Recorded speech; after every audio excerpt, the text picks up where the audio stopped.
मानसी सुबह अपने माँ से झगड़ा करके घर से निकल गई थी। उसकी माँ बहुत टेंशन में थी। मानसी के जाने के बाद उन्हें चक्कर आ गया और वो नीचे जमीन पर गिर गई।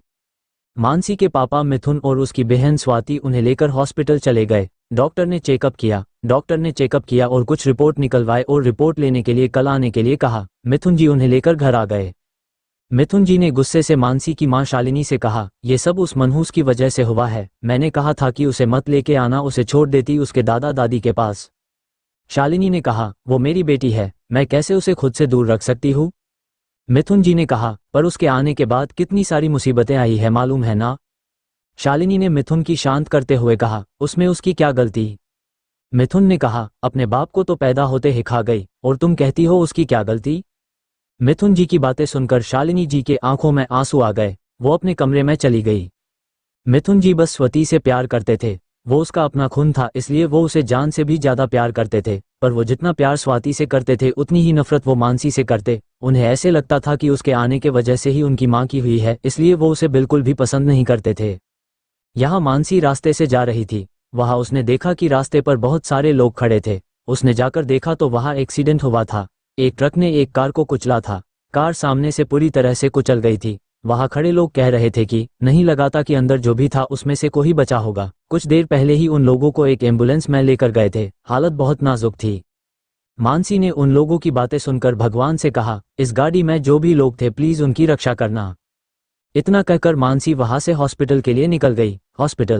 मानसी हॉस्पिटल पहुंच गई। उसने देखा हॉस्पिटल में सभी लोग, डॉक्टर और नर्स यहां से वहां भाग रहे थे। मानसी ने एक वार्ड बॉय से कहा, यहाँ क्या हुआ है जो सब लोग यहाँ वहां भाग रहे हैं।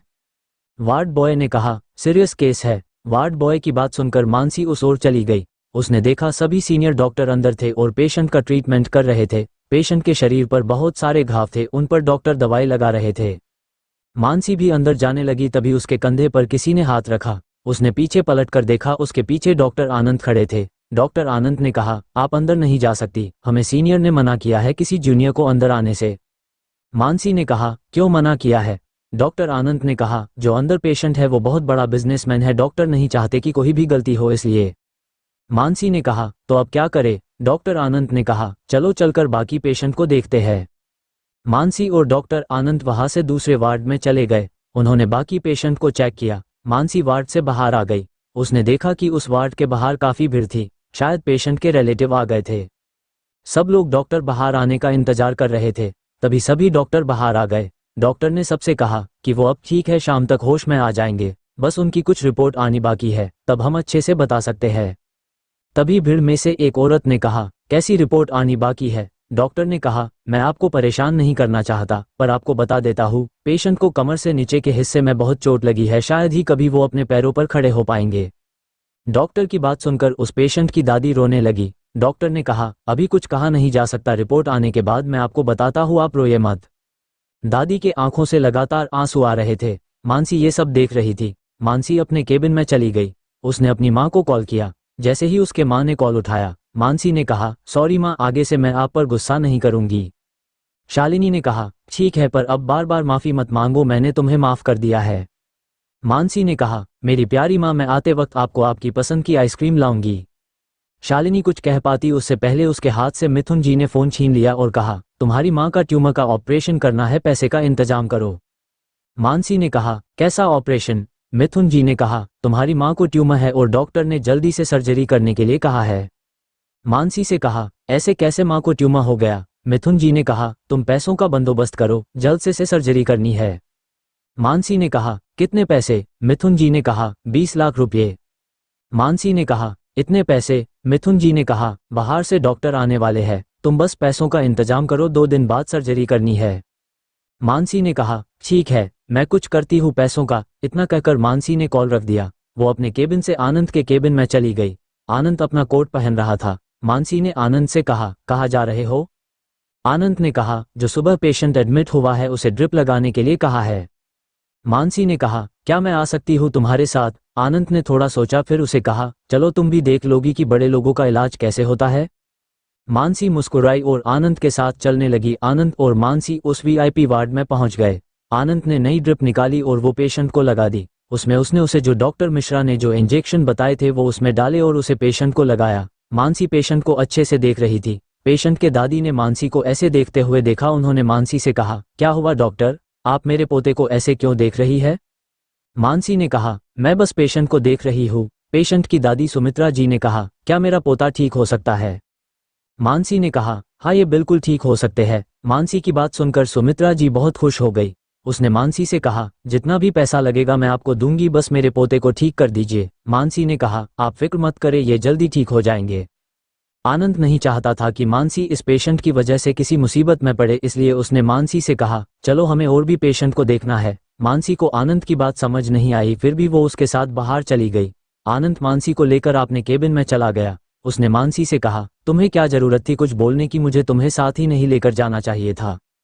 मानसी ने कहा, क्या हुआ? आनंद ने कहा, तुमने उन्हें कहा कि पेशेंट ठीक हो सकता है, अगर तुम उसे ठीक करने में नाकामयाब हुई तो पता नहीं वो लोग तुम्हारे साथ क्या करेंगे, तुम जानती नहीं वो कौन लोग हैं?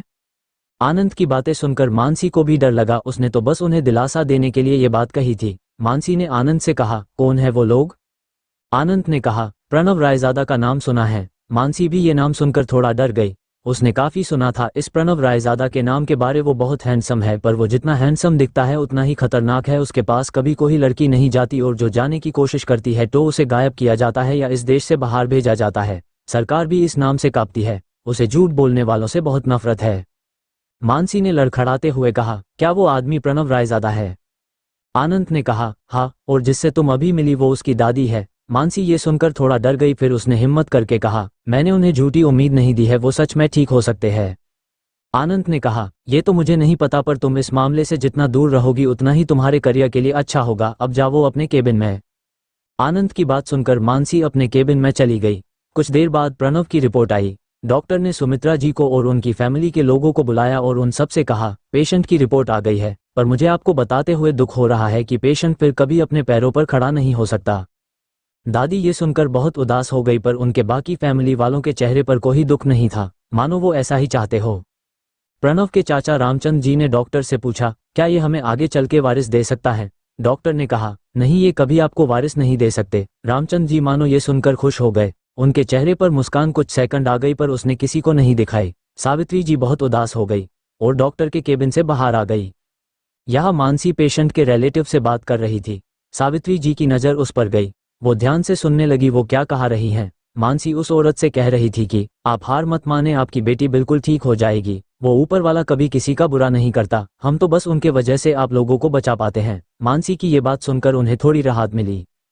सावित्री जी को भी मानसी के बातों को सुनाकर थोड़ा अच्छा लगा। मानसी उस पेशेंट के रिलेटिव से बात करके अपने केबिन में चली गई। सावित्री जी भी मानसी के पीछे उसके केबिन में चली गई। सावित्री जी ने मानसी को आवाज दी। मानसी ने पीछे मुड़कर देखा, उसके पीछे प्रणव रायजादा की दादी थी। मानसी उन्हें वहां देखकर डर गई। मानसी ने कहा, बोले क्या बात है, आप मुझसे क्यों मिलने आई है? सावित्री जी ने मानसी से कहा, क्या आप मेरे पोते को ठीक कर सकती हो? मानसी ने कहा, हाँ मैं कोशिश कर सकती हूँ। सावित्री जी ने कहा, कोशिश नहीं, मुझे पूरा रिजल्ट चाहिए। मानसी ने कहा, इसके लिए मुझे वक्त चाहिए। सावित्री जी ने कहा, मैं तुम्हें 2 महीने का वक्त देती हूँ, जिसके लिए मैं तुम्हें 30 लाख रुपये दूंगी, और अगर तुम उसे ठीक करने में नाकामयाब हो गई तो तुम्हें मेरे पोते से शादी करनी होगी और हमेशा उसकी देखभाल करनी होगी। मानसी ने थोड़ा सोचा। मानसी को सोचते हुए देखकर सावित्री जी ने अपना ऑफर बढ़ाया। उन्होंने कहा, 35 लाख इतना काफी होगा ना आपके लिए डॉक्टर? मानसी समझ चुकी थी अब वो इनसे भाग नहीं सकती। उसने भी हाँ मैं जवाब दिया। सावित्री जी ने कहा, तो ठीक है, मंडे से तुम्हारी ड्यूटी शुरू होगी। मैं 2 दिन में मेरे पोते को यहाँ से लेकर जाऊंगी, तुम्हें घर पर आकर ट्रीटमेंट करनी होगी। मानसी ने कहा, ठीक है, आप मुझे एड्रेस दीजिए, मैं मंडे को आपके घर आऊंगी। सावित्री जी वहां से चली गई। उनके जाने के बाद मानसी कुछ सोचने लगी। वो खुद से कहने लगी, उसने जी भी किया वो ठीक किया या नहीं, आगे चल के उसे किसी मुसीबत का सामना तो नहीं करना पड़ेगा। पर वो अपने ट्रीटमेंट पर श्योर थी। उसे लग रहा था कि वो उसे ठीक कर सकती है। उसने ये पहले भी किया है, इसलिए उसे खुद पर भरोसा था, वो ये काम कर सकती थी। मानसी अपना हॉस्पिटल का काम करके घर चली गई। घर पर उसकी माँ उसका इंतजार कर रही थी। मानसी आकर उनके गले लग गई। मानसी ने उसकी माँ से कहा, बहुत जल्द आपकी सर्जरी हो जाएगी, आप फिक्र मत करना, मैंने आपके सर्जरी के लिए पैसों का बंदोबस्त कर लिया है। शालिनी जी ने कहा, कैसे तुमने इतनी बड़ी रकम का इंतजाम किया? मानसी ने कहा, एक पेशेंट है, मुझे उसे ठीक करना है, ये पैसे उसी के बदले मिल रहे हैं। शालिनी जी ने मानसी के बात पर ज्यादा कुछ नहीं कहा और खाना बनाने के लिए किचन में चली गई। शालिनी जी का ऐसे बर्ताव करना मानसी के लिए नया नहीं था। कभी कभी वो उससे अच्छे से बात करती थी, उसे समझाती थी, पर पिछले कुछ दिनों से उन्हें कोई फर्क नहीं पड़ता था मानसी कुछ भी करे इससे। मानसी अपनी माँ से बहुत प्यार करती थी, जैसी भी थी वो उसकी माँ थी। मानसी अपने कमरे में चली गई और उसने अपने कपड़े चेंज किए और उसके माँ का हाथ बटाने के लिए किचन में चली गई। उसे अच्छे से खाना बनाना नहीं आता था, लेकिन वो जो भी बनाती थी वो अच्छा बनाती थी। उसे जितना बनाना आता था वो उसमें ही बहुत खुश थी। शालिनी जी ने दाल चावल और भिंडी की सब्जी बनाई थी, बस रोटी बनानी रह गई थी। मानसी को बिल्कुल भी भिंडी की सब्जी पसंद नहीं थी। उसने खुद के लिए बैगन की सब्जी बनाई। उसे बैगन की सब्जी बहुत पसंद थी। जब तक मानसी बैगन बना रही थी उसकी माँ ने रोटी बना ली। रोटी बन जाने के बाद मानसी ने सब कुछ डिनर टेबल पर रख दिया और सबको खाना खाने के लिए बुलाया। सब लोग आकर खाना खाने के लिए बैठ गए। मिथुन जी ने देखा 2 सब्जी बनाई है। उन्होंने कहा 2 सब्जी बनाने की क्या जरूरत थी। मानसी ने कहा मुझे भिंडी की सब्जी पसंद नहीं है, इसलिए मैंने बैगन की सब्जी बनाई।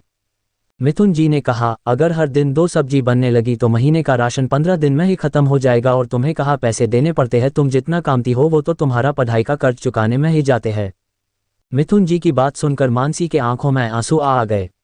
उसने अपनी माँ की तरफ देखा, वो चुपचाप खाना खा रही थी। मानसी ने कहा पापा बस आज के दिन ही मैं यहाँ खाना खा रही हूँ, कल से नहीं रहूंगी। मैं एक पेशेंट के घर शिफ्ट हो रही हूँ, कल शाम को आपका राशन नहीं 15 दिन में खत्म होगा। इतना कहकर वो वहां से उठ गई और बिना खाना खाए अपने कमरे में चली गई। मानसी को भूख तो बहुत लगी थी, पर उसके पापा की बातें सुनकर उसका खाना खाने का मन नहीं हुआ। मानसी ने अपने बैग से बिस्किट निकाले और वो खाने लगी। शालिनी जी ने मानसी की थाली में रोटी डाली और उसे लेकर मानसी को कमरे की ओर जाने लगी। मिथुन जी ने उसे रोका और कहा थाली नीचे रखो, एक दिन भूखे रहने से मर नहीं जाएगी। मैंने नहीं कहा था उसे खाना छोड़कर जाने के लिए। शालिनी जी ने नीचे थाली रखी और खाना खाने लगी। मानसी ने बिस्किट खत्म किए और पानी पी लिया। मानसी के बैग में हमेशा से ही बिस्किट रहते थे। उसे कई बार हॉस्पिटल में ज़्यादा देर रहना पड़ता था, तब वो इन्हें भूख लगने पर खा लेती थी। मानसी अपने जगह से उठ गई और अपना बैग पैक करने लगी। उसे कल जल्दी हॉस्पिटल जाना था। वो सुबह पैकिंग नहीं कर पाती, इसलिए उसने पैकिंग करना शुरू किया। मानसी ने अपने ज़रूरत का सारा सामान बैग में डाला। उसने एक ब्लैंकेट भी बैग में डाला। उसने अपना ज़रूरत का सभी सामान लिया। उसके लिए वो लोग और घर नया था, वो वहाँ किससे मांग लेती। मानसी के पास इतना ज़्यादा सामान नहीं था, उसका सामान एक ही बैग में आ गया। उसने अपना बैग बंद कर दिया। वो सुबह हॉस्पिटल जाते समय अपना बैग लेकर जाने वाली थी और वहीं से ही पेशेंट के साथ उसके घर जाने वाली थी। यहाँ हॉस्पिटल में प्रणव को होश आ गया। उसने आंखें खोलकर देखा, उसे वो अनजान जगह पर दिखाई दिया। उसने यहाँ वहाँ देखा, उसके सामने उसे उसकी दादी दिखाई दी। उसने अपने दादी से कहा मैं अभी कहाँ हूँ। प्रणव की आवाज़ सुनते ही दादी जी के चेहरे पर खुशी छा गई। दादी ने मुस्कुराते हुए कहा हम हॉस्पिटल में हैं। प्रणव ने यह सुनकर अपने शरीर को देखने लगा। उसके पूरे बॉडी पर पट्टी लगी हुई थी। उसने उठाने की कोशिश की। सुमित्रा जी ने कहा हिलो मत, पट्टी खुल जाएगी। प्रणव ने कहा मेरे असिस्टेंट को बुलाओ। सुमित्रा जी ने नर्स से कहा कि वो मिस्टर आदित्य को बुलाए। नर्स आदित्य को बुलाने के लिए वार्ड से बाहर चली गई। कुछ ही देर में आदित्य अंदर आ गया और प्रणव के सामने खड़ा हो गया। प्रणव ने आदित्य की ओर देखा और कुछ इशारा किया। आदित्य ने बस अपने पलके झपका के इशारा किया। उन दोनों ने इतनी सावधानी से ये काम किया था कि किसी को पता भी नहीं चला। प्रणव ने आदित्य से कहा ये कैसे हुआ और किसने किया, मुझे जानना है। आदित्य ने कहा मैंने कहा है हमरे आदमी को पता करने के लिए। प्रणव ने कहा डॉक्टर को बुलाओ, मुझे उनसे बात करनी है। नर्स डॉक्टर को बुलाने के लिए चली गई। कुछ ही देर में डॉक्टर वहां आ गए। प्रणव ने डॉक्टर से कहा मैं कितने दिन में ठीक हो जाऊंगा। डॉक्टर ने कहा आपकी जख्म जल्दी ही ठीक हो जाएंगे, पर आप कभी अपने पैरों पर खड़े नहीं हो पाएंगे। प्रणव ने गुस्से से कहा अगर आपसे इलाज नहीं हो सकता तो मैं बाहर जाकर इलाज करूंगा। डॉक्टर ने कहा सॉरी, पर यही सच है और कोई डॉक्टर भी नहीं कर सकता। डॉक्टर की बात पर सुमित्रा जी ने कहा एक डॉक्टर है जो ये कर सकती है, आप बस इसे डिस्चार्ज दे। सुमित्रा जी की बातें सुनकर आदित्य और डॉक्टर ने प्रणव की ओर देखा। प्रणव ने उन्हें आंखों से रिलैक्स होने का इशारा किया और कहा अभी के अभी उस डॉक्टर को बुलाओ। सावित्री जी ने कहा मैंने उसे पहले ही कहा है, वो कल हमारे साथ चलने वाली है। तुम फिक्र मत करो, तुम जल्दी ही ठीक हो जाओगे। सुमित्रा जी ने डॉक्टर को जाने के लिए कहा और आदित्य से कहा कल जाने की तैयारी करे। आदित्य ने हाँ में सिर हिलाया और वहां से चला गया। डॉक्टर के जाने के बाद वहां प्रणव के चाचा महेश, उनके 2 बेटे समर और पार्थ, उसकी चाची संध्या, उसके छोटे चाचा मान चाची मिताली और उनकी 2 छोटी बेटियां स्वरा, श्वेता और उसकी बड़ी बुआ अनिता प्रणव को होश आया है सुनते ही वहां आ गए। सब लोग चाहते थे कि प्रणव कभी भी होश में ना आए, बस पार्थ और उसकी दादी को छोड़कर। प्रणव के मर जाने के बाद सब जायदाद का बंटवारा हो जाता और सबको उनकी हिस्से की जायदाद मिल जाती। उस जायदाद में से आधी जायदाद तो प्रणव के चाचा महेश के नाम होने वाली थी। जब प्रणव के पापा की मौत हो गई तब सबको पता चला कि पूरी जायदाद प्रणव के नाम की है और कहा था कि अगर प्रणव को ही वारिस नहीं दे पाया तो जायदाद का बंटवारा होगा। सब लोग चाहते थे कि प्रणव वारिस ना दे पाए, इसलिए वो जो हो सके वो करने की कोशिश करते थे। उसकी बुआ तो अपना घर छोड़कर यही आकर रहने लगी थी। उसे ऐसे लगाता था कि उसका हिस्सा कहीं ये लोग खा ना जाए। प्रणव के चाचा महेश जी ने प्रणव से कहा, बेटा तुम फिक्र मत करो, मैं तुम्हारा इलाज अच्छे से अच्छे डॉक्टर से करूंगा। सब एक के बाद एक प्रणव को दिलासा देने लगे। प्रणव को तो पहले से ही सबके मकसद के बारे में पता था, वो तो चुपचाप सबकी बातें सुन रहा था। सब बस उसके फिक्र का दिखावा कर रहे थे। प्रणव के तबीयत के बारे में जानने के बाद सब वहां से चले गए। बस पार्थ वहां से नहीं गया। उसने दादी से कहा, आप सो जाओ थोड़ी देर के लिए, मैं हूँ भाई के पास, अगर उन्हें कुछ लगा तो। पार्थ को जायदाद में बिल्कुल भी इंटरेस्ट नहीं था। उसे बस अपने काम में इंटरेस्ट था। वो एक शेफ था। उसका बस एक सपना था कि वो खुद का एक रेस्टोरेंट खोले, पर उसके पापा ने उसे मना किया था। वो चाहते थे कि वो प्रणव के साथ मिलकर बिजनेस संभाले और उसका भरोसा जीतकर बिजनेस को अपने नाम पर करे, पर पार्थ को इन सब में कोई भी रस नहीं था। इसी बात को लेकर आए दिन महेश जी और पार्थ में बहस होती थी, लेकिन पार्थ अपने फैसले पर ही टिका हुआ था। हॉस्पिटल में प्रणव के वार्ड से बाहर आकर महेश जी सीधा डॉक्टर के पास गए। उन्होंने डॉक्टर से प्रणव के हालात के बारे में पूछा। डॉक्टर ने उन्हें कहा, प्रणव कभी भी अपने पैरों पर खड़ा नहीं हो सकता। महेश जी ने कहा, क्या वो किसी के साथ फिजिकल कांटेक्ट रख सकता है? डॉक्टर ने कहा, नहीं रख सकता, उसका कमर से नीचे का पूरा शरीर बेजान हो चुका है, शायद ही कभी वो ठीक हो पाए।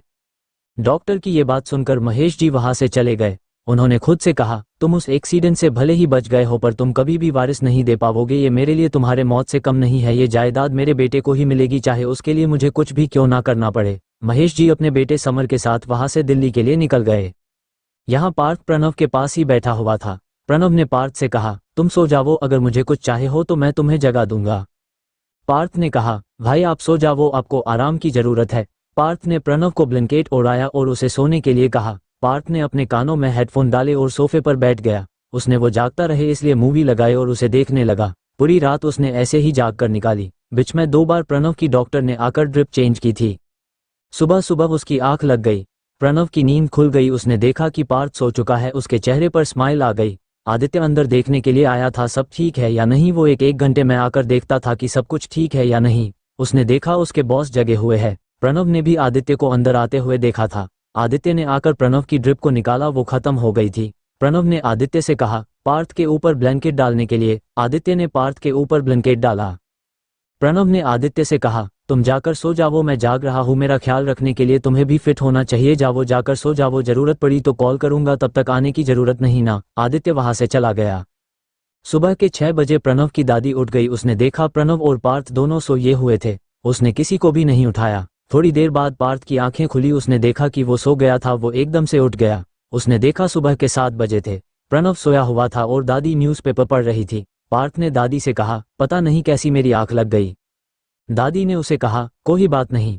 पार्थ उठकर फ्रेश होने गया। दादी ने उन दोनों के लिए नाश्ता मंगवाया। प्रणव को डॉक्टर ने कुछ भी खाने को देने से मना किया था जब तक डॉक्टर नहीं बताते। पार्थ और सुमित्रा जी ने नाश्ता किया। प्रणव भी नींद से जाग चुका था। पार्थ ने देखा कि प्रणव जग गया है। उसने प्रणव का बेड थोड़ा ऊपर की ओर उठाया और उसका मुंह पोंछ लिया और उसको ब्रश करवाया। प्रणव पार्थ को रोक रहा था। उसने कहा, आदित्य है, वो कर लेगा, तुम परेशान मत हो। पार्थ ने कहा, मैं कर सकता हूँ, आप मेरे भाई हो, मैं इतना कर सकता हूँ आपके लिए। प्रणव पार्थ की तरफ देखकर मुस्कुराया। पार्थ ने प्रणव को अच्छे से साफ कपड़े पहनाए और उसे फिर से लिटा दिया।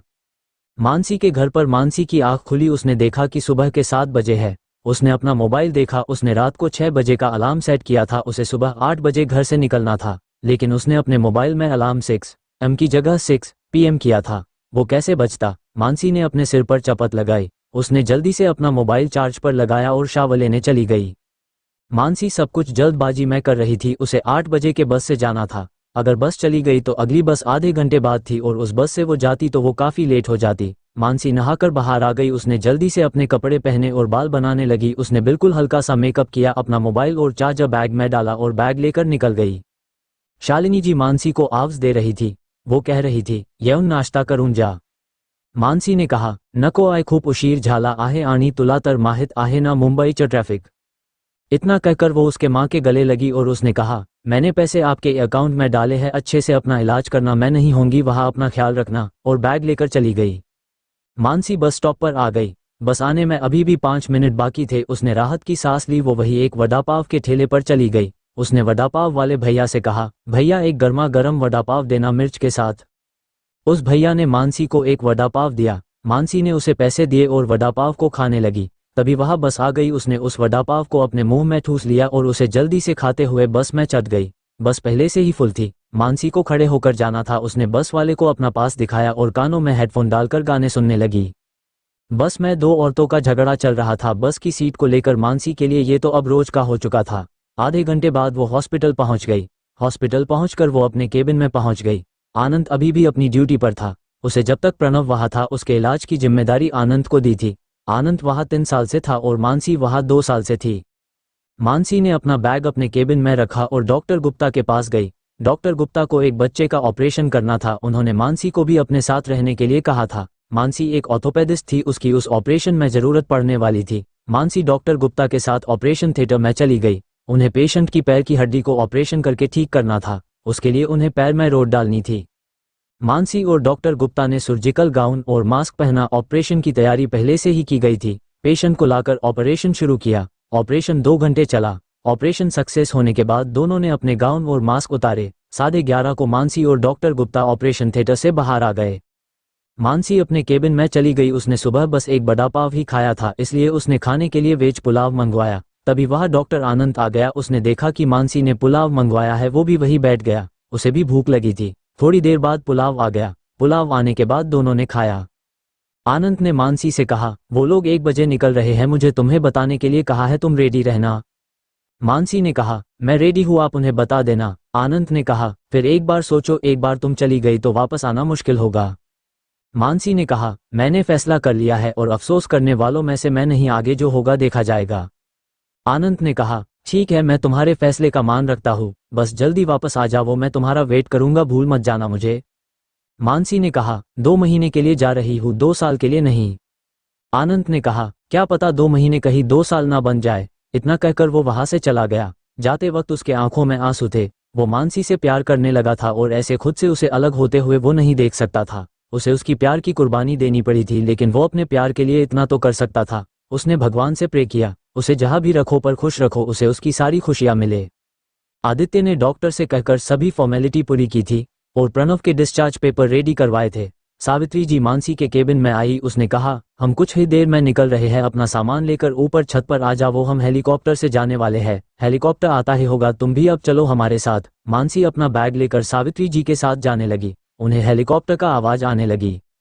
आदित्य और पार्थ प्रणव को लेकर आ रहे थे। सावित्री जी मानसी को लेकर ऊपर चली गई। हेलीकॉप्टर बहुत बड़ा था, उसमें 7-8 लोग आराम से आ सकते थे। हेलीकॉप्टर हॉस्पिटल के छत पर उतर गया। पार्थ और आदित्य ने प्रणव को बिठाया और वो दोनों भी अंदर बैठ गए। सावित्री जी और मानसी भी अंदर बैठ गए। हेलीकॉप्टर उन्हें लेकर एयरपोर्ट के लिए निकल गया। एयरपोर्ट पर प्रणव का प्राइवेट प्लेन खड़ा था, वो उन्हें वहां से लेकर जाने वाला था। हेलीकॉप्टर सीधे जाकर एयरपोर्ट पर लैंड हो गया। पार्थ और आदित्य ने प्रणव को नीचे उतारा और उसे प्राइवेट प्लेन में ले गए। प्लेन में आराम करने के लिए अलग कमरा बनाया था। आदित्य ने प्रणव को उस कमरे में जाकर बेड पर लिटाया। सावित्री जी मानसी को लेकर दूसरे कमरे में चली गई। प्लेन 2 घंटे बाद दिल्ली पहुंचने वाला था। मानसी का ये सफर 2 घंटे का होने वाला था। वो पहली बार किसी प्राइवेट प्लेन में बैठी थी। सावित्री जी ने उसे अच्छे से रेस्ट करने के लिए कहा। मानसी रिलैक्स हो गई। उसके पास एक फ्लाइट अटेंडेंट आ गई। उसने मानसी को ड्रिंक दे दिया। मानसी बहुत खुश हो गई। उसने वो ड्रिंक लिया और उसे पी लिया। कुछ देर बाद वो कुछ स्नैक्स लेकर आई और उसके साथ कॉफी भी थी। मानसी ने कॉफी पीते हुए उसके सामने रखे मैगजीन को उठाया और पढ़ने लगी। मानसी ने जो मैगजीन उठाई थी उसके कवर पर प्रणव का फोटो था। वो उसमें बहुत हैंडसम लग रहा था। मानसी उसे ही देखती रही और उसने खुद से कहा, शक्ल तो कितनी अच्छी दी है, भगवान ही जाने कैसे कोई लड़की इससे दूर रह पाएगी। ये भगवान मुझे इससे बचा लेना, नहीं तो मैं भी उन लड़कियों की तरफ कहीं गायब कर दी जाऊंगी। मानसी ये सब सोच रही थी। मानसी ने जब प्रणव देखा था उसके चेहरे पर कई जगह पट्टी लगी हुई थी और उसका चेहरा सूख गया था, पर यह प्रणव उससे अलग था। उसने कहा, काश मैं इस हैंडसम चेहरे को छू पाती। वो तो खुले आंखों से ही सपने देखने लगी। तभी उसे फ्लाइट अटेंडेंट की आवाज सुनाई दी, अपने सीट बेल्ट बांध ले, हम लैंड करने वाले हैं। मानसी अपने सपने से बाहर आ गई। उसने खुद को एक चपत लगाई और खुद से कहा, कुछ भी सोचती है, अगर उसे पता चला तो वो तुझे बहुत दूर भेज देगा। उसने जल्दी से अपना सीट बेल्ट लगा दिया। कुछ ही देर में प्लेन लैंड हो गया। दिल्ली के एयरपोर्ट पर पहले से ही कुछ गाड़ियां खड़ी थी। वो सब प्लेन से उतर गए। उन्हें बहुत सारे बॉडीगार्ड ने घेर लिया। मानसी डर गई। सावित्री ने कहा, डरो मत, ये हमारी सिक्योरिटी के लिए है। आदित्य और पार्थ ने प्रणव को गाड़ी में बिठाया और वो भी गाड़ी में बैठ गए। बॉडीगार्ड ने मानसी और सावित्री जी के लिए कार का डोर ओपन किया। वो दोनों गाड़ी में जाकर बैठ गई। सभी बॉडीगार्ड ने अपनी अपनी गाड़ी में जाकर बैठ गए और उनके पीछे चलने लगे। एयरपोर्ट से रायजादा हाउस आधे घंटे के दूरी पर था। रास्ते पर सभी गाड़ियां एक साथ चल रही थी। ऐसे लग रहा था कि किसी मंत्री का काफिला वहां से गुजर रहा है। आधे घंटे बाद सभी गाड़ियां रायजादा मैंशन के रोड पर चलने लगी। रोड के आसपास बहुत खूबसूरत विला थे। वो लोग अब विला के मेन रास्ते पर थे। रास्ते के दोनों तरफ पेड़ थे। मानसी को वहां की खूबसूरती बहुत पसंद आ गई। कुछ देर बाद गाड़ी एक बड़े से गेट के सामने रुक गई। जैसे ही गाड़ी रुकी, गेट ओपन हो गया। एक के बाद एक सभी गाड़ियां अंदर चली। सभी गाड़ियां अंदर जाकर रुक गई। फिर से सभी बॉडीगार्ड बाहर आ गए। उन्होंने कार का गेट खोला। मानसी और सावित्री जी कार से बाहर आ गई। आदित्य प्रणव को लेकर अंदर चला गया। पार्थ सावित्री जी के पास आ गया। उसने उनसे कहा, दादी मैं अब चलता हूँ, नहीं तो घर वाले मुझे घर में नहीं लेंगे। दादी ने कहा, तुम्हें कहा है ना यहाँ आकर रहो। पार्थ ने कहा, आपको तो पता है ना पापा क्या चाहते हैं, इसलिए मैं यहाँ आकर नहीं रहना चाहता। सावित्री जी ने कहा, ठीक है, पर जब भी तुम्हारा मन करे तुम आ जाओ। पार्थ वहां से चला गया। सावित्री जी और मानसी अंदर चले गए। सावित्री जी ने मैड को कहा कि मानसी को प्रणव के बाजू वाला कमरा दिखा देना, ये उनकी डॉक्टर है। मेड थोड़ा डर गई। वो डरते डरते ऊपर के फ्लाईओवर पर चली गई। उसने दूर से ही मानसी को कमरा दिखाया और वहां से जाने लगी। उस फ्लाईओवर पर सभी मेड को आने से मना किया गया था। वहां सिर्फ मेल स्टाफ ही जा सकता था। मेड वहां जाने से डर रही थी। उसने वहां से ही मानसी को उसका कमरा दिखाया जहां उसे रहना था और प्रणव का कमरा कौन सा है ये भी दिखाया। मानसी ने उसे डरे हुए देखा और कहा, तुम इतना क्यों डर रही हो? मेड ने कहा, यहाँ पर दादी के अलावा कोई फीमेल नहीं आ सकती। अगर उन्होंने मुझे यहाँ देखा तो मेरी नौकरी जाएगी। मैं अब चलती हूँ, आप भी अपने कमरे में जाए। इतना कहकर मेड वहां से खुद से बड़बड़ाते हुए गई। वो कहा रही थी, दादी जी को भी क्या सूझी और फीमेल डॉक्टर को रखा, पता नहीं उनके साथ साहब क्या करेंगे जब उन्हें पता चलेगा कि उनके बगल वाले कमरे में रुकी हुई है। मानसी ने मेड की बातें सुन ली थी पर उसने कुछ नहीं कहा और वहां से अपने कमरे में जाने लगी। वहां के मेल स्टाफ ने उसे रोका और कहा, आप यहाँ नहीं आ सकती। मानसी ने कहा, मुझे सावित्री जी ने कहा है। उन दोनों ने हैरानी से एक दूसरे को देखा और मानसी को जाने के लिए रास्ता दिया। मानसी कमरे में चली गई। उसने अपना बैग रखा और कमरे को अच्छे से देखने लगी। कमरा बहुत बड़ा था, उसमें तो उसका पूरा घर ही आ जाता। उसने पूरे रूम को अच्छे से देख लिया। विंडोज के पर्दे हटाए और सूरज की किरणों को अंदर आने दिया। शाम के 5 बजे थे। सूरज की किरणें अब हल्की थी। मानसी बालकनी की ओर चली गई। उसने बाहर का नजारा देखा, वो बहुत अच्छा था। वहां से गर्दन और स्विमिंग पूल दिखाई दे रहा था। तभी उसके कानों में कुछ आवाजें आने लगी। उसने जब मुड़ के देखा तो सामने वाले बालकनी में आदित्य और प्रणव कुछ बातें कर रहे थे। मानसी ने सुनने की कोशिश की। आदित्य प्रणव से कहा रहा था कि दादी ने जो आपके लिए मुंबई से डॉक्टर लाई है उसका क्या करना है। प्रणव ने कहा, वो सब तुम मुझ पर छोड़ दो। उसे नहीं पता कि उसने यहाँ आकर कितनी बड़ी गलती की है और उसकी सजा तो उसे मिलकर रहेगी। इतना कहकर प्रणव कॉफी पीने लगा। मानसी भी अंदर चली गई, अपने कपड़े चेंज किए और एक बुक लेकर बालकनी में बैठ गई। मानसी को जब भी फ्री टाइम मिलता था वो बुक्स पढ़ती थी। मानसी तो पढ़ते पढ़ते वही सो गई। प्रणव अपने बालकनी में कॉफी पीते पीते बाहर का नजारा देख रहा था। आदित्य कुछ ऑफिस का काम कर रहा था। प्रणव ने पूरी कंपनी और उसके देखभाल की जिम्मेदारी आदित्य को सौंपी थी। आदित्य भी अपने जिम्मेदारी को अच्छे से निभाना जानता था। कुछ देर में बालकनी में अंधेरा हो गया। सूरज डूब चुका था। प्रणव ने आदित्य से कहा, मुझे अंदर जाना है, लेकर चलो। आदित्य ने प्रणव की व्हीलचेयर को पीछे से पकड़ा और उसे लेकर अंदर चला गया। उसने प्रणव को अंदर छोड़कर बालकनी का डोर बंद किया और पर्दे लगाए। प्रणव ने कहा, पिछले 2 दिनों में मेरे गैर मौजूदगी जो भी हुआ है वो मुझे बताओ। आदित्य ने कहा, मिस्टर खन्ना ने जो हमारे साथ जो डील की थी उसे कैंसिल कर दिया है। प्रणव ने कहा, और उसकी वजह? आदित्य ने कहा, आपका एक्सीडेंट। उन्हें महेश जी ने बताया था कि आपकी हालात बहुत नाजुक है और आप जल्दी से होश में नहीं आए थे, इसी वजह से उन्होंने ये डील कैंसिल की। उन्हें इसमें उनका लॉस लग रहा था। प्रणव ने कहा, उन्हें ऐसा क्यों लगा? आदित्य ने कहा, जब आप बेहोश थे और जल्दी होश में नहीं आ रहे थे तब हमारी स्टॉक प्राइस तेजी से घट रही थी और हमारे बहुत सारे प्रोजेक्ट कैंसिल किए थे। महेश जी ने सब लोगों को कहा था कि आपके मरने के बाद ये प्रॉपर्टी उनके बेटे की होगी, इसलिए उन्हें महेश जी की बात माननी पड़ी। प्रणव ने कहा, जिन लोगों ने प्रोजेक्ट कैंसिल किए हैं उनके प्रोजेक्ट दूसरी कंपनी को दो और खन्ना को कल मुझसे मिलने के लिए बुलाओ। आदित्य ने हाँ में जवाब दिया। आदित्य ने कहा, हमें खाना खाने के लिए नीचे जाना होगा, खाना खाने का वक्त हो गया है। प्रणव ने कहा, मुझे लेकर चलो, मुझे सबसे कुछ बात भी करनी है। आदित्य ने प्रणव की व्हीलचेयर को लेकर नीचे गया। रायजादा हाउस के कुछ रूल्स थे जो उनके पूर्वजों से चले आ रहे थे। उनमें बस जो भी उस खानदान का मुखिया हो वही वक्त के अनुसार उन नियमों में बदलाव कर सकता था। इस वक्त उन लोगों का मुखिया प्रणव था और उसने भी कुछ रूल्स में बदलाव किया था, और जो भी उन रूल्स के खिलाफ जाना चाहता है उनके लिए घर के दरवाजे बंद है। महेश जी को बिल्कुल भी ये रूल्स पसंद नहीं थे। उन्हें तो अय्याशी का शौक था, इसलिए दादी जी ने उन्हें दूसरी हवेली दी थी रहने के लिए। नियम 1, 8 बजे सबको डिनर टेबल पर डिनर के लिए मौजूद रहना पड़ेगा। 8 बजे के बाद आने वाले को उस दिन डिनर नहीं मिलेगा। 2, रात के 11 बजे से पहले सभी लोग घर पर होंगे। 3, कोई भी घर शराब पीकर नहीं आएगा। 4, महीने की आखिरी तारीख को सबको बताना होगा कि उन्होंने पूरे महीने में क्या किया। ये रायजादा हाउस के कुछ नियम थे, इनमें से बस पहला नियम पहला और 3 नियम प्रणव को भी लागू था। बाकी नियम प्रणव को लागू नहीं थे। वो घर का मुखिया था, उसे सबको उसने क्या किया बताने की जरूरत नहीं थी, और मीटिंग की वजह से वो कभी भी वक्त पर घर नहीं आता था। सब डिनर टेबल पर बैठे हुए थे। शेफ ने खाना टेबल पर लगाया था। डिनर टेबल पर उसके छोटे चाचा चाची, उनकी 2 बेटियां, उसकी बुआ और दादी बैठे हुए थे। प्रणव भी आकर अपने चेयर पर बैठ गया। सब लोग खाना खाने लगे। तभी दादी को याद आया कि किसी ने भी शायद मानसी को नहीं बुलाया। दादी ने एक मैड से कहा, मानसी को बुलाकर लाओ। मैड जाने लगी। प्रणव ने मैड को कहा, रुक जाओ, मैं उस लड़की के लिए घर के रूल्स नहीं बदल सकता। दादी ने कहा, उस बेचारी को तो पता भी नहीं ऐसे कोई रूल्स भी है या नहीं, और मैं भी उसे बताना भूल गई। प्रणव ने कहा, यह आपकी गलती है, आपको उसे बताना चाहिए था, पर उस लड़की को आज खाना नहीं मिलेगा। सब लोग खाना खा रहे थे। उन लोगों ने तो मानसी को अभी तक नहीं देखा था, पर उन लोगों को उसके लिए बुरा लग रहा था। प्रणव ने अपना खाना खत्म किया और सबसे कहा, मुझे आप लोगों को कुछ बताना है। कल से आप लोगों के नाम कंपनी के जितने भी शेयर हैं उनके प्रॉफिट में से 50% रकम आपको दी जाएगी और बाकी रकम कंपनी के पास रहेगी, कंपनी के खाते में, कंपनी के लिए।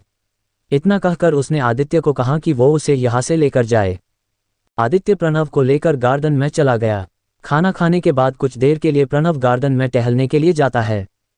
यहाँ मानसी की आंख खुली। उसने देखा कि बालकनी में अंधेरा हो गया है। वो डर गई।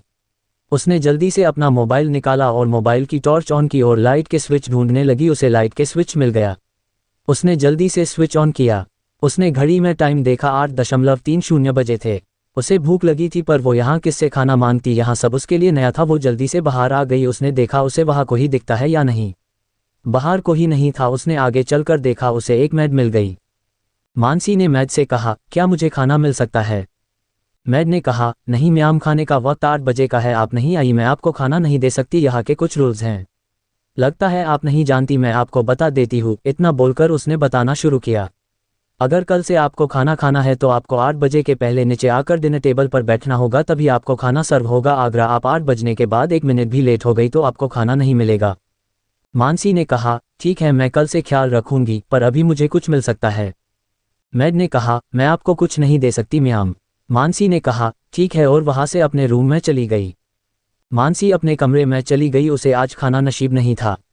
मानसी ने खुद से कहा, कैसे लोग हैं यहाँ, ऐसे रूल्स कौन बनाता है? खाने का भी सही समय, ये बड़े लोग कुछ भी कर सकते हैं। मानसी ने अपना बैग उठाया। उसने अपना बैग अभी तक अनपैक नहीं किया था। उसने उसे खोला और कुछ ढूंढने लगी। उसने बैग से एक इंस्टेंट नूडल्स का पैकेट निकाला और उसके साथ एक इलेक्ट्रिक केटल बाहर निकली और उसकी तरफ प्यार से देखते हुए कहा, अगर तुम नहीं होते तो मुझे भूखा है सोना पड़ता। मानसी ने अपने बैग में कुछ स्नैक्स और इंस्टेंट नूडल्स के पैकेट लाए थे, अगर उसे कभी इस चीज़ की ज़रूरत पड़े तो। मानसी ने वो इंस्टेंट नूडल्स के पैकेट को हाथ में लिया।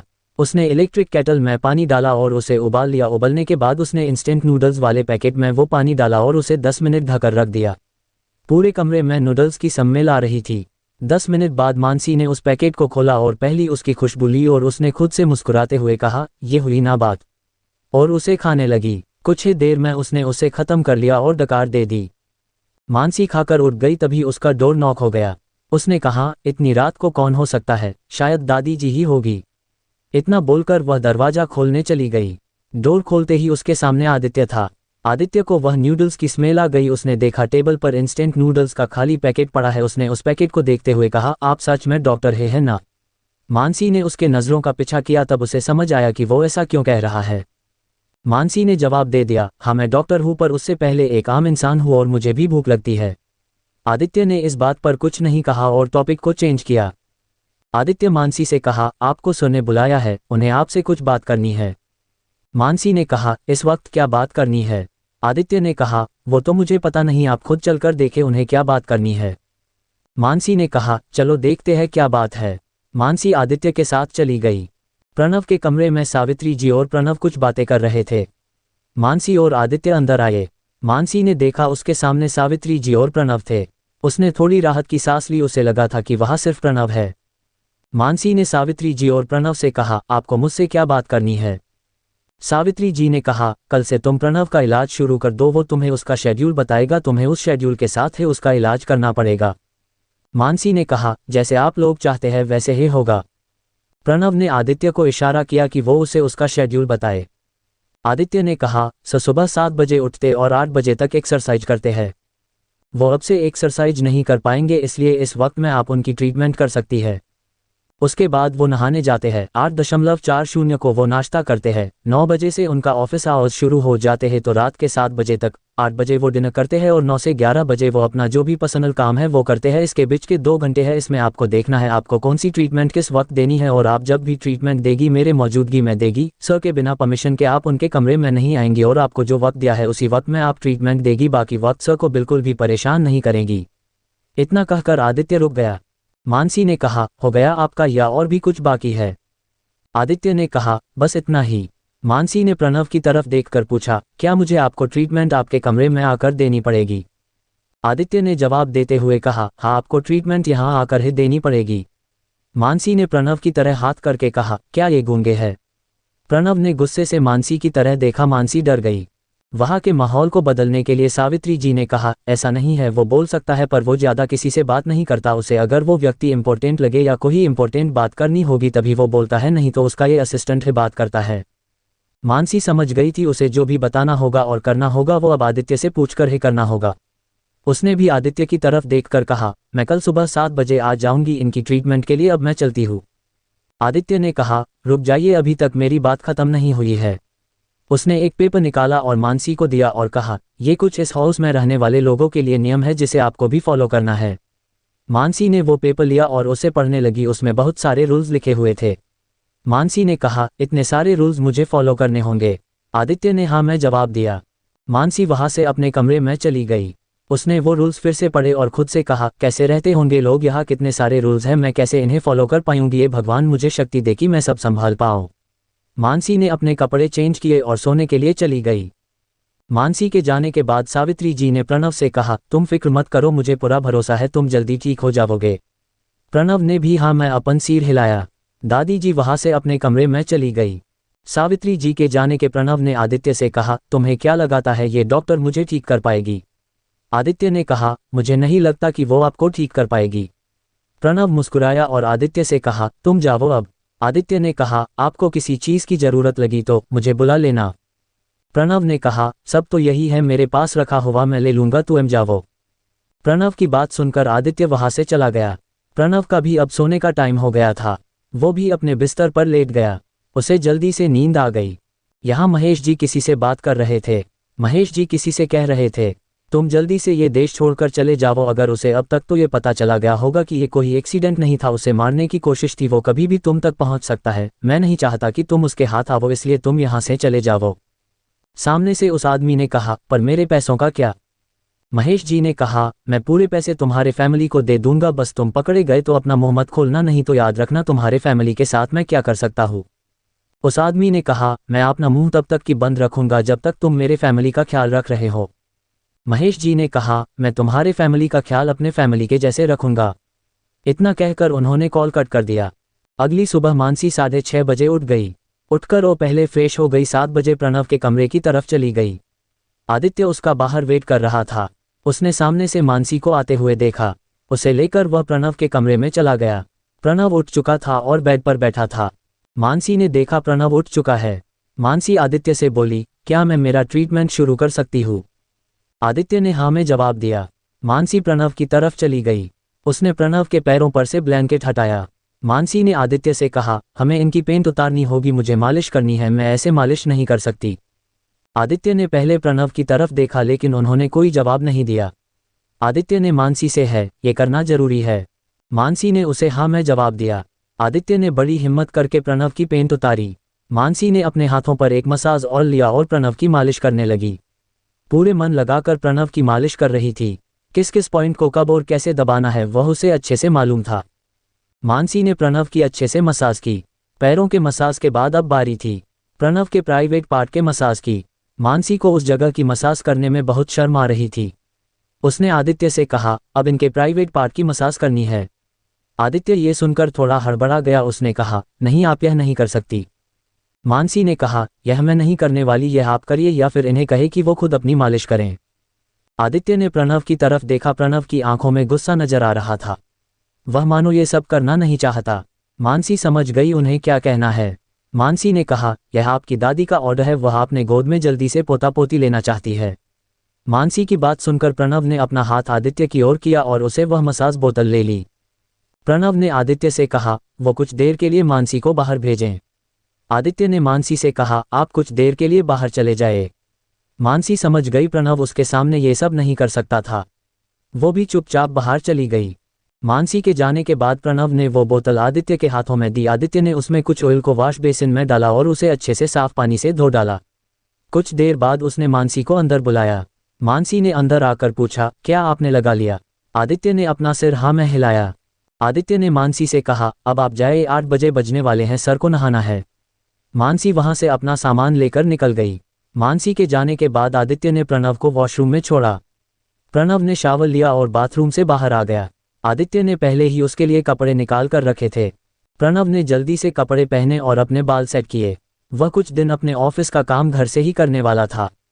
उसने अपना पूरा ऑफिस अपने स्टडी रूम में बनवा दिया था। प्रणव के रेडी होने के बाद आदित्य उसे लेकर नीचे ब्रेकफास्ट करने के लिए लेकर आ गया। मानसी भी जल्दी से ब्रेकफास्ट करने के लिए आई थी। उसने एक मैड से ब्रेकफास्ट का टाइम पूछा था। वो आजकल की तरह भूखी नहीं रहना चाहती थी।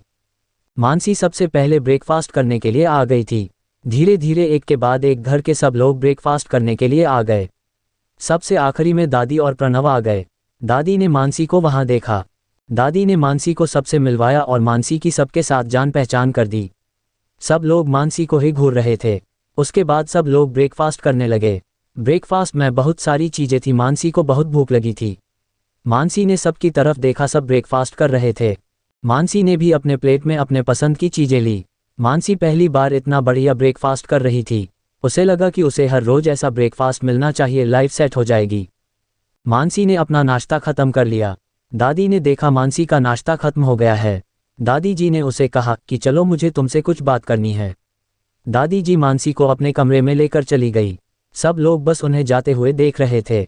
कमरे में आने के बाद दादी जी ने मानसी से कहा, कैसा गया तुम्हारा ट्रीटमेंट का आज का दिन, कुछ रिजल्ट मिला या नहीं तुम्हें? मानसी ने कहा, आज मेरा पहला ही दिन था, लेकिन मैं अभी कुछ बता नहीं सकती। दादी ने मानसी से कहा, तुम्हें पता है ना, तुम्हारे पास सिर्फ 2 महीने हैं। अगर तुम इन 2 महीनों में उसे ठीक नहीं कर पाए तो तुम्हें उससे शादी करनी पड़ेगी। मानसी ने कहा, मुझे पता है, मैं अपना बेस्ट देने की कोशिश कर रही हूँ। दादी जी ने कड़क आवाज में मानसी से कहा, तुम्हारे बेस्ट देने से कुछ नहीं होगा, मुझे 100% रिजल्ट चाहिए। मानसी ने बस अपना सिर हाँ में हिलाया। दादी जी ने उसके सामने एक फाइल रखी और मानसी से कहा, देखा, इसे पढ़ो और इस पर साइन करो। मानसी ने कहा, इसमें क्या है? दादी जी ने कहा, जो हमारे बीच में कॉन्ट्रैक्ट हुआ है, इसके लीगल पेपर है। मानसी ने कहा, इसकी क्या जरूरत है?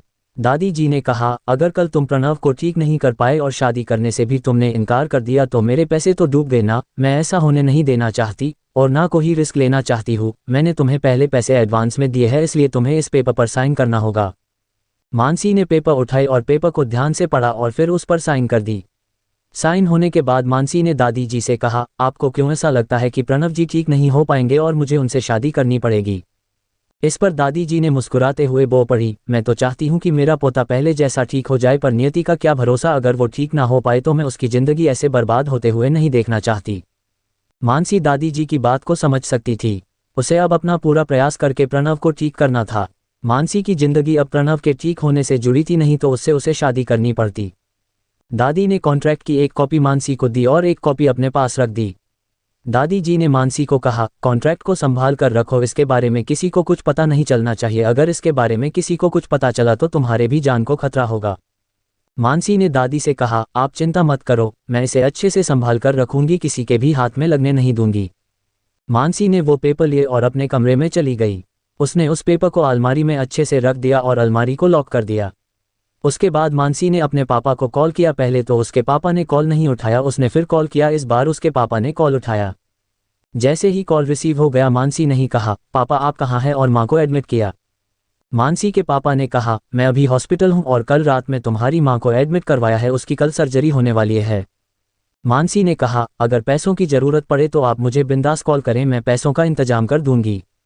मानसी के पापा ने कहा, फिलहाल अभी तो ज़रूरत नहीं है, जब ज़रूरत पड़ेगी मैं तुम्हें बता दूंगा, अब मैं कॉल रखता हूँ, डॉक्टर के विजिट करने का वक्त हो गया है। मानसी ने कहा, ठीक है, आप माँ का ख्याल रखिए। मानसी ने इतना कहकर कॉल काट दी। मानसी ने आनंद को कॉल लगाया। आनंद ने कॉल उठाया। मानसी ने कहा, कहाँ हो तुम? आनंद ने कहा, मैं अभी हॉस्पिटल में हूँ, कैसे याद किया? मानसी ने कहा, तुम मेरा एक काम करोगे? आनंद ने कहा, तभी मैं कहूँ तुम्हें मेरी याद कैसी आई, बोलो क्या काम है? मानसी ने कहा, मेरे माँ को एडमिट किया है, उसका कल ऑपरेशन है, क्या आप उनके बारे में जाकर पता कर सकते हो? मुझे उनकी फिक्र हो रही है। तुम डॉक्टर हो और तुम मुझसे झूठ नहीं कहोगे, इसलिए तुम्हें कह रही हूँ। आनंद ने कहा, अब बस करो, मैं अभी घर ही जा रहा हूँ, जाते जाते देख लूंगा और तुम्हें कॉल करके बता दूंगा, तुम रिलैक्स हो जाओ। मानसी ने कहा, तुम ही मेरे सबसे अच्छे दोस्त हो, तुम नहीं होते तो मेरा क्या होता? आनंद ने कहा, अब बस करो, मेरी तारीफ करना, मैं जा रहा हूँ, तुम्हें आधे घंटे बाद कॉल करता हूँ। इतना कहकर उसने कॉल रख दी। मानसी यहाँ कमरे में यहाँ से वहाँ घूमने लगी और आनंद के कॉल का इंतजार करने लगी। यहाँ प्रणव के स्टडी में आदित्य प्रणव के लिए लंच लेकर आ गए। प्रणव अपने ऑफिस का कुछ काम कर रहा था। आदित्य ने प्रणव से कहा, सर लंच आ गया है, आप लंच कर लीजिए।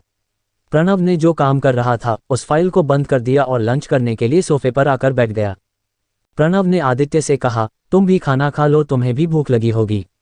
आदित्य प्रणव का पर्सनल असिस्टेंट था, फिर भी प्रणव को आदित्य की बहुत फिक्र थी।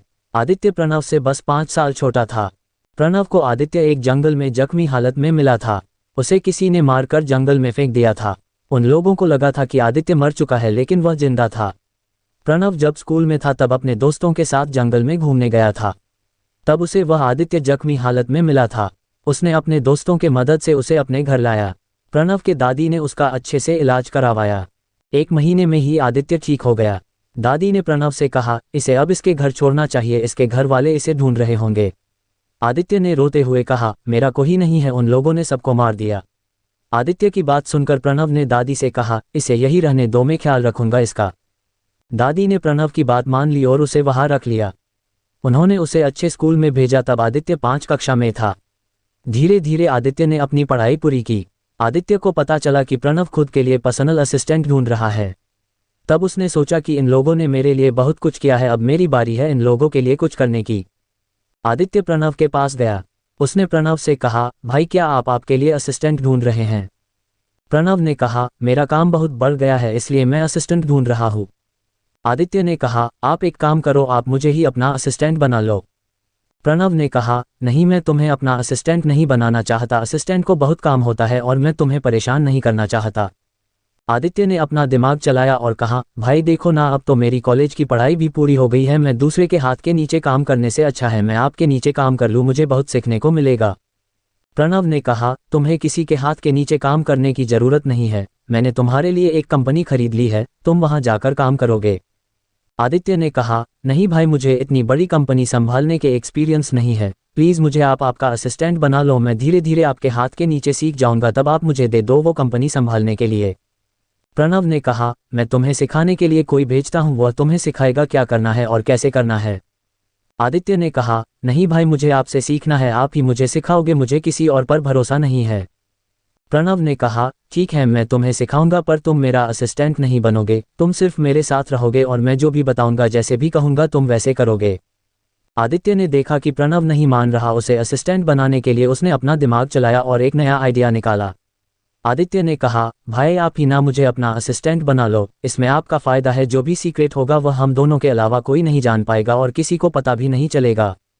प्रणव नहीं माना। प्रणव ने कहा, तुम्हें मेरा असिस्टेंट ही क्यों बनना है, मैं तो तुम्हें अपने साथ रखने के लिए तैयार हूं, मैं फिर भी तुम क्यों रट लगा रहे हो, मुझे असिस्टेंट बना लो।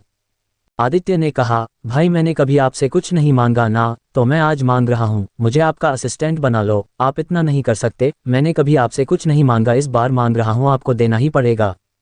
प्रणव ने आदित्य के सामने हार मान ली और उसे कहा, ठीक है, कल से तुम मेरे असिस्टेंट बन जाओ। और मैनेजर से कहा, जो लोग असिस्टेंट के पोस्ट के लिए आए हैं उन्हें घर भेज दो, मुझे मेरा असिस्टेंट मिल गया है। इस तरह से प्रणव को उसका असिस्टेंट मिल गया। आदित्य प्रणव के साथ खाना खाने के लिए बैठ गया। आदित्य और प्रणव ने दोनों ने मिलकर खाना खत्म कर लिया। खाना खत्म होने के बाद आदित्य ने प्रणव को आगे उन्हें कौन सा काम करना है ये बताया। प्रणव और आदित्य फिर से अपने काम में बिजी हो गए। यहाँ मानसी आनंद के फ़ोन का इंतजार कर रही थी। कुछ ही देर में उसका इंतजार खत्म हो गया और आनंद ने उसे कॉल करा। आनंद ने उससे कहा, मैं अभी हॉस्पिटल से जाकर आया हूँ, कल तुम्हारे माँ की सर्जरी होने वाली है, वो अभी ठीक है, सर्जरी होने के बाद ही पता चलेगा उनकी तबीयत के बारे में, तुम फिक्र मत करो, मैं तुम्हें अपडेट देता रहूँगा। मानसी ने आनंद से कहा, तुम नहीं होते तो मुझे कौन बताता वहाँ क्या चल रहा है, तुम्हारा शुक्रिया जो तुमने पता करके बताया। आनंद ने कहा, अब तुम मुझे शर्मिंदा कर रही हो, पहले तो कहती हो कि तुम मेरे सबसे अच्छे फ्रेंड हो और अब कहती हो शुक्रिया। शुक्रिया से काम नहीं चलेगा, जब भी तुम वापस आओगी मुझे ट्रीट चाहिए। मानसी ने कहा, तुमने काम ही ऐसा किया है, मैं जरूर ट्रीट दूंगी, तुम जो चाहे वह खा सकते हो। अब मैं कॉल रखती हूँ, मुझे सोना है, नींद पूरी नहीं हुई है। इतना कहकर मानसी ने कॉल रख दिया। अब दोपहर के करीब 2:30 बजे थे। मानसी ने सोचा 1-1.5 घंटा में आराम कर लेती हूँ, फिर मुझे आगे की प्रिपरेशन करनी होगी, इसके लिए मुझे वक्त चाहिए। इतना कहकर वह बेड पर जाकर सो गई। 4 बजे के करीब मानसी की नींद खुल गई। मानसी नींद से उठ गई और जाकर फ्रेश हो गई। उसने खुद के लिए कमरे में ही कॉफ़ी बनाई और कॉफ़ी पीते पीते अपना फेवरेट बुक पढ़ने लगी। मानसी को बुक पढ़ते वक्त चाय या कॉफ़ी दोनों में से एक चाहिए था। मानसी कॉफ़ी पीते पीते बुक्स पढ़ने लगी। उसे पढ़ते पढ़ते 1 घंटा हो गया। उसे अब एक जगह बैठकर बोर हो रहा था। मानसी को यह हवेली बहुत पसंद आई थी। वह पूरी हवेली को देखना चाहती थी, लेकिन उसमें इतनी हिम्मत नहीं थी कि वह अकेले ही पूरी हवेली घूमे। हवेली इतनी बड़ी थी कि वह खो सकती थी। मानसी अपने कमरे से बाहर आ गई और कमरे के बाहर इस कोने से उस कोने तक घूमने लगी। मानसी जिस फ्लोर पर थी उस फ्लोर पर सिर्फ प्रणव और मानसी का कमरा था। उसके अलावा वहाँ प्रणव का स्टडी रूम था। मानसी को ऐसे चक्कर लगाते हुए आदित्य ने देख लिया। उसने तो सोच ही लिया, ये पागल है क्या, ऐसे कोई चक्कर लगाता है। आदित्य कुछ बुड़बुड़ाया, इसलिए प्रणव ने उसकी तरफ देखा। प्रणव ने देखा कि आदित्य बाहर देख रहा है। प्रणव की नज़र बाहर गई, उसे बाहर मानसी यहाँ से वहाँ टहलते हुए दिखाई दी। वह भी बस उसे ही देखता रहा। उसने खुद को जल्दी से संभाल लिया और आदित्य से कहा, लगता है वह तुम्हें बहुत पसंद आ गई है, इसलिए तुम इतना घूर रहे हो। आदित्य ने कहा, भाई ऐसा कुछ नहीं है, मैं बस उसे देख रहा था, वह हरकत ही ऐसी कर रही थी, पर वैसे है तो बहुत खूबसूरत, क्या मैं आपके लिए इसे पटा लूँ। प्रणव ने गुस्से से आदित्य को देखा। आदित्य ने कहा, मैं बस मजाक कर रहा था। प्रणव ने कहा, ये यहाँ ऐसे क्यों घूम रही है। आदित्य ने कहा, शायद ऐसे ही घूम रही होगी। प्रणव ने कहा, उसे कहो अपने कमरे में जाकर घूमे, यहाँ हमें डिस्टर्ब हो रहा है। आदित्य ने कहा, मैं जाकर अभी बताता हूँ। इतना कहकर वो वहाँ से चला गया। आदित्य बाहर आ गया। उसने देखा मानसी यहाँ से वहाँ घूम रही थी। आदित्य ने मानसी से कहा, आप आपके कमरे में जाकर घूमिए, हमें यहाँ डिस्टर्ब हो रहा है। मानसी ने उसे देखा और कहा, मैं बस यहाँ घूम रही थी, मेरे घूमने से भले आप लोग कैसे डिस्टर्ब हो गए। आदित्य ने कहा, आप जहाँ घूम रही हो वह हमारे स्टडी रूम का एरिया है और स्टडी रूम से बाहर का सब दिखता है, इसीलिए हम डिस्टर्ब हो रहे हैं। मानसी आदित्य की बात सुनकर थोड़ा डर गई। मानसी ने बहुत सारी अजीब सी हरकतें की थी। मानसी ने आदित्य से थोड़ा डरते हुए कहा, आप मुझे कब से देख रहे, कब से। आदित्य ने मुस्कुराते हुए जवाब दिया, मैम पिछले आधे घंटे से। मानसी ने डरते हुए कहा, सॉरी मुझसे गलती हो गई, अगली बार मैं यहाँ टहलने नहीं आऊंगी। इतना कहकर मानसी वहां से अपने कमरे में चले गई। मानसी को ऐसे जाते हुए देखकर आदित्य को बहुत हंसी आ रही थी। आदित्य ने खुद से कहा, कितनी पागल लड़की है, इतनी सी बात से डरकर भाग गई। आदित्य फिर से स्टडी रूम में चला गया। प्रणव उसका वेट कर रहा था। जब आदित्य अंदर चला गया, प्रणव से गुस्से से देख रहा था। आदित्य ने कहा, क्या हुआ भाई, आप मुझे इतने गुस्से से क्यों देख रहे हैं। प्रणव ने कहा, कितनी देर से गए हो तुम, उसे एक बात बताने के लिए इतनी देर लगती है क्या, ऐसी क्या बात कर रहे थे उससे जो तुम्हें इतना टाइम लगा। आदित्य ने कहा, वह मुझसे पूछ रही थी आप लोग मुझे कब से देख रहे हो। मैंने उसे कहा हम तुम्हें पिछले आधे घंटे से देख रहे हैं, उसका मुंह देखने लायक हो गया था। इतना कहकर आदित्य जोर जोर से हंसने लगा। प्रणव ने कहा, तुम्हें क्या जरूरत थी उसे झूठ बोलने की, क्या पता अब वह हमारे बारे में क्या सोचेगी। आदित्य ने कहा, भाई आप फिक्र मत करो, वह हमारे बारे में कुछ भी नहीं सोच सकती। उसकी शक्ल आपने नहीं देखी, आप देखते तो आप भी हंस पड़ते। उसके चेहरे पर 12 बजे थे, वह तो यही सोच रही होगी कि हमने क्या क्या देखा और क्या सोचा होगा उसके बारे में। इतना कहकर आदित्य फिर से हंसने लगा। प्रणव ने कहा, अब बस करो और अपना काम कर लो, बहुत काम पेंडिंग है, वह आकर नहीं करेगी। आदित्य ने बड़ी मुश्किल से आपने हंसी दबाई और हाँ में जवाब दिया और अपना काम करने लगा। यहाँ मानसी अपने कमरे में आकर सोचने लगी उसने क्या क्या हरकत की थी। वह हर एक बात सोचने लगी जब से वह वहाँ गई थी। जब उसने सब बात सोच ली तब वह थोड़ा रिलैक्स हो गई, क्योंकि उसने ऐसी कोई भी हरकत नहीं की थी, वह बस यहाँ से वहाँ घूम रही थी। मानसी रिलैक्स हो गई। उसने अपनी किताब उठाई और बालकनी में जाकर पढ़ने लगी। मानसी को बुक पढ़ते पढ़ते रात के 7:30 बज गए। उसने घड़ी में टाइम देखा और अपनी बुक बंद कर ली। उसने अपने बुक को अच्छे से बुक शेल्फ में रख दिया। वह जाकर थोड़ा फ्रेश हो गई और नीचे डिनर के लिए चली गई। वह आज लेट नहीं होना चाहती थी, नहीं तो कल की तरह उसे भूखा रहना पड़ता। मानसी नीचे डाइनिंग एरिया में चली गई। अभी भी खाना लगने में 10 में बाकी थे। एक के बाद एक सब लोग आ रहे थे। सबसे पहले मानसी गई थी। मानसी को वहां देखकर मुस्कुराए। मानसी ने भी सबको मुस्कुराते हुए देखा। सब लोग डाइनिंग एरिया में आ चुके थे। प्रणव और आदित्य भी डाइनिंग एरिया में आ गए थे। जैसे ही 8 बजे बज गए, शेफ ने खाना सर्व करना शुरू कर दिया। आज जापानीज खाना बना था। हर दिन अलग कंट्री का खाना बनता था। जिसे खाना पसंद नहीं आएगा उसके लिए दाल चावल और सब्जी बनी रहती थी। मानसी ने अपने सामने जापानीज खाना सर्व होते हुए देखा। मानसी ने आज तक जापानीज खाना ट्राई नहीं किया था। मानसी को उन लोगों ने जापानीज खाना सर्व किया। मानसी ने अपने सामने इतना सारा जापानीज खाना देखा। उसे समझ नहीं आया किसके साथ क्या खाना है और कैसे खाना है। वो बस खाने को देखती रही। मानसी ने देखा सब लोगों के प्लेट में खाना लग चुका है और सब लोग खाना खा रहे हैं। मानसी के तो कुछ भी समझ नहीं आ रहा था कि कैसे खाएं। प्रणव कब से मानसी को नोटिस कर रहा था। उसने देखा कि वह खाना नहीं खा रही। प्रणव ने आदित्य को इशारा किया। आदित्य समझ गया। आदित्य ने मानसी से कहा, अगर आपको खाना पसंद नहीं है तो आप दूसरा खाना खा सकती है। आदित्य ने इशारे से एक मैड को दाल चावल और सब्जी लाने के लिए कहा। कुछ ही देर में वो मैड दाल चावल और सब्जी लेकर आ गई। मानसी ने अपनी जापानीज प्लेन साइड में की और एक प्लेट में दाल चावल निकाल कर खाने लगी। मानसी ने कभी अपनी जिंदगी में ऐसा खाना नहीं खाया था।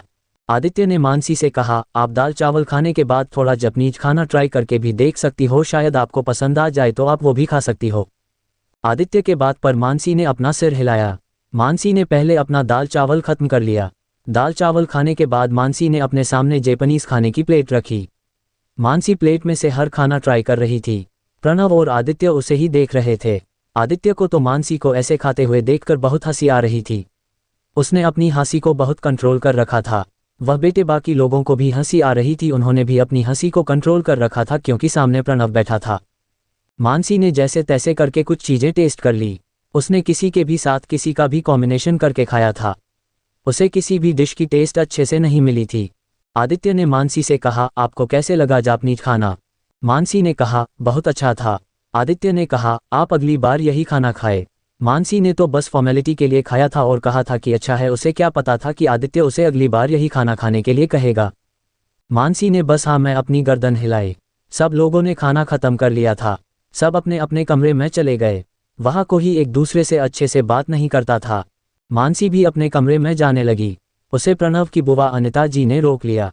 अनिता जी ने मानसी से थोड़े गुस्से में कहा, डॉक्टरों ने पहले ही कह दिया है कि वो कभी ठीक नहीं हो सकता, तो तुम क्यों उसे ठीक करने के पीछे पड़ी हो और अपना टाइम वेस्ट कर रही गई। मानसी ने अनिता जी से कहा, मुझे अच्छे से पता है मुझे क्या करना है। कहा टाइम वेस्ट करना है और कहा नहीं, आप मेरी फिक्र मत करें, अपनी सेहत का ख्याल रखें, आप मुझे बहुत कमज़ोर लग रही है।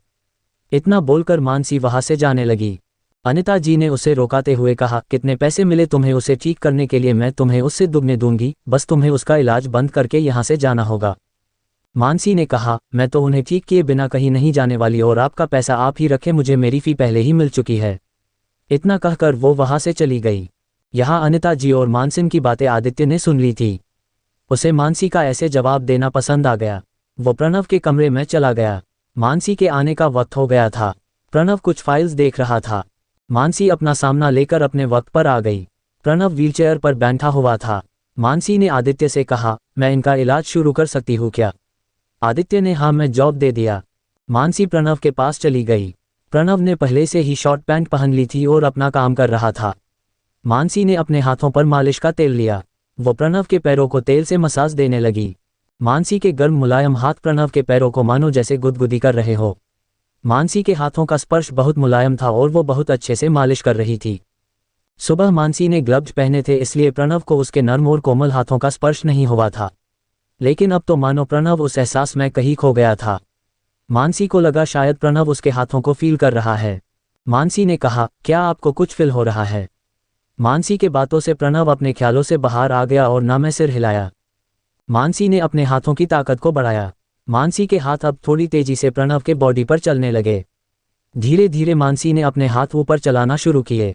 जैसे जैसे मानसी के हाथ उसके पैरों से ऊपर की तरफ बढ़ रहे थे, प्रणव की भी बेचैनी बढ़ रही थी। प्रणव को बहुत अजीब लग रहा था। आदित्य ने भी यह नोटिस कर लिया। आदित्य ने इशारे प्रणव को पूछा, क्या इसे मालिश करने से रोकूं? प्रणव ने भी उसे हाँ कहा। आदित्य ने मानसी से कहा, आप थोड़ा आराम करें और इन्हें भी थोड़ा आराम दे। मानसी ने कहा, ठीक है, मैं आप लोगों को 15 मिनट का रेस्ट देती हूँ। मानसी ने आदित्य को वॉशरूम कहाँ है पूछा और वॉशरूम में अपने हाथ धोने चली गई। मानसी के जाने के बाद आदित्य ने प्रणव से कहा, क्या हुआ? प्रणव ने आदित्य से कहा, उसे कहो ग्लव्स पहनकर मसाज करें, उसके हाथों की गर्माहट और उसके छूने से मेरी बॉडी में अजीब सी बेचैनी हो रही है। आदित्य ने हंसकर कहा, किस प्रकार की बेचैनी हो रही है आपको? प्रणव ने गुस्से से आदित्य की तरफ देखा। आदित्य ने अपनी हंसी को रोकते हुए कहा, समझ गया आपको कैसी बेचैनी हो रही है, अगर आप चाहो तो उसके साथ वो सब कर सकते हो, वैसे भी उसका कोई बॉयफ्रेंड नहीं है। प्रणव ने गुस्से से आदित्य से कहा, चुप हो जाओ। आदित्य ने कहा, मैं तो चुप हो जाऊंगा, लेकिन उसका क्या? वह कब तक चुप बैठ पाएगा? वैसे तो पहली बार आपके साथ ऐसे हुआ है कि किसी के छूने भर से ही आपकी बॉडी में हरकत हुई है। प्रणव ने कहा, अब चुप हो जा, आगे का आगे देखेंगे। आदित्य चुप हो गया। मानसी भी वॉशरूम से हाथ धोकर बाहर आ गई। आदित्य प्रणव को लेकर बालकनी में चला गया। प्रणव ने थोड़ी खुली हवा ली और खुद को शांत कर लिया। 10 मिनट बाद दोनों अंदर आ गए। मानसी में फिर से मसाज की तैयारी कर ली थी। आदित्य ने मानसी से कहा, प्लीज आप ग्लव्स पहनकर मसाज कीजिए। मानसी ने आदित्य को देखते हुए कहा, ग्लव्स पहनने से तो अच्छा है हाथों से मसाज करना, इसे हाथों की गर्माहट के वजह से जल्दी पेशेंट रिकवर होता है। मानसी के बाद प्रणव ने उसे गुस्से से कहा, तुम्हें जितना कहा जाए उतना करो, अपने दिमाग मत दौड़ाओ। मानसी ने पहली बार प्रणव की आवाज़ सुनी थी। मानसी तो प्रणव के गुस्से वाले आवाज़ से तो काफ़ी डर गई। मानसी की पूरी बॉडी कांपने लगी। उसने जल्दी से अपने हाथों में ग्लव्स पहन लिए। मानसी ने अपने हाथों में मसाज ऑयल लिया। उसने मसाज ऑयल को प्रणव के पैरों पर लगाया और फिर से मसाज करने लगी, पर इस बार मानसी के हाथ कांप रहे थे। प्रणव ने उसके कांपते हाथों को महसूस किया। प्रणव तो मन में बहुत खुश हो रहा था, उसे मानसी की ऐसी हालत पर हंसी आ रही थी। मानसी डर डर के प्रणव के पैरों की मालिश कर रही थी। पैरों की मालिश होने के बाद मानसी ने डरते हुए आदित्य से कहा, पैरों की मालिश हो गई है, अब इनके कमर की मालिश करनी है, इन्हें बेड पर लिटाए। आदित्य ने प्रणव को बेड पर लिटाने से पहले प्रणव की इजाज़त ली। प्रणव ने आदित्य को इजाज़त दी। आदित्य ने मानसी से कहा, मेरी हेल्प करो इन्हें बेड पर लिटाने में। मानसी ने आदित्य की हेल्प की प्रणव को बेड पर लिटाने। प्रणव को लिटाने के बाद मानसी भी बेड पर चढ़ गई। आपको कहानी पसंद आई होगी। एक और कहानी आपके लिए। जुनून की आग हर किसी को तबाह कर देती है, जिससे संभालना बहुत मुश्किल हो जाता है। ऐसे ही एक कहानी है आर्या मल्होत्रा और कबीर रॉय की। दोनों एक होटल में मिलते हैं। दोनों भी बिल्कुल एक दूसरे से अनजान, पर उसे होटल में कुछ ऐसा हो जाता है जिससे कबीर के सिर पर आर्या को पाने का जुनून छा जाता है। कबीर आर्या को पाने की हर एक कोशिश करता है, पर उसे पता चलता है कि आर्या शादीशुदा है। आर्या की शादी का सच जानने के बाद क्या करेगा कबीर उसके साथ? क्या आर्या को पाने का जुनून भड़का देगा दिल की आग? जानने के लिए पढ़ते रहे। पसंद आई तो जाकर जरूर पढ़े। जुनून की आग लाइब्रेरी में मिल जाएगी। मानसी ने अपने हाथों से प्रणव की शर्ट ऊपर कर ली। मानसी को बहुत अजीब लग रहा था प्रणव के ऐसे शर्ट ऊपर करना। प्रणव ने भी अपनी आंखें बंद कर ली थी। मानसी ने अपने हाथों में तेल ले लिया और प्रणव की मालिश करने लगी। मानसी के दिल की धड़कन बढ़ी हुई थी और उसके हाथ भी प्रणव के बॉडी पर कांप रहे थे। प्रणव उसके कांपते हाथों को अपनी बॉडी पर महसूस कर रहा था। उसे बहुत मजा आ रहा था। प्रणव को मालिश से बहुत अच्छा लग रहा था। वो वही मालिश करते सो गया। मानसी ने अपनी मालिश खत्म कर ली और आदित्य से कहा, आप इन्हें सीधा करके लिटा दीजिए, मैंने अपना काम पूरा किया है। आदित्य ने प्रणव को आवाज दी, पर प्रणव ने जवाब नहीं दिया। आदित्य ने फिर से आवाज दे दिया। इस बार भी प्रणव ने जवाब नहीं दिया। आदित्य ने मानसी से कहा, लगता है सो गए। मानसी ने कहा, ठीक है, सोने दो इन्हें, ऐसे है। इतना कहाकर वो वहां से चली गई। मानसी के जाने के बाद आदित्य ने प्रणव को ब्लैंकेट ओढ़ाया और दूर क्लोज कर लिया और वहां से अपने कमरे में चला गया। मानसी अपने कमरे में आ गई थी, पर उसके दिलों के धड़कन बहुत तेज थी। उसके दिमाग में बहुत सारे ख्याल आ रहे थे। वो तो अपने ही सपनों में खोई हुई थी। वो बेड पर लेटकर खुले आंखों से सपने देखने लगी। उसके सपने में वो प्रणव के बॉडी की मालिश कर रही है।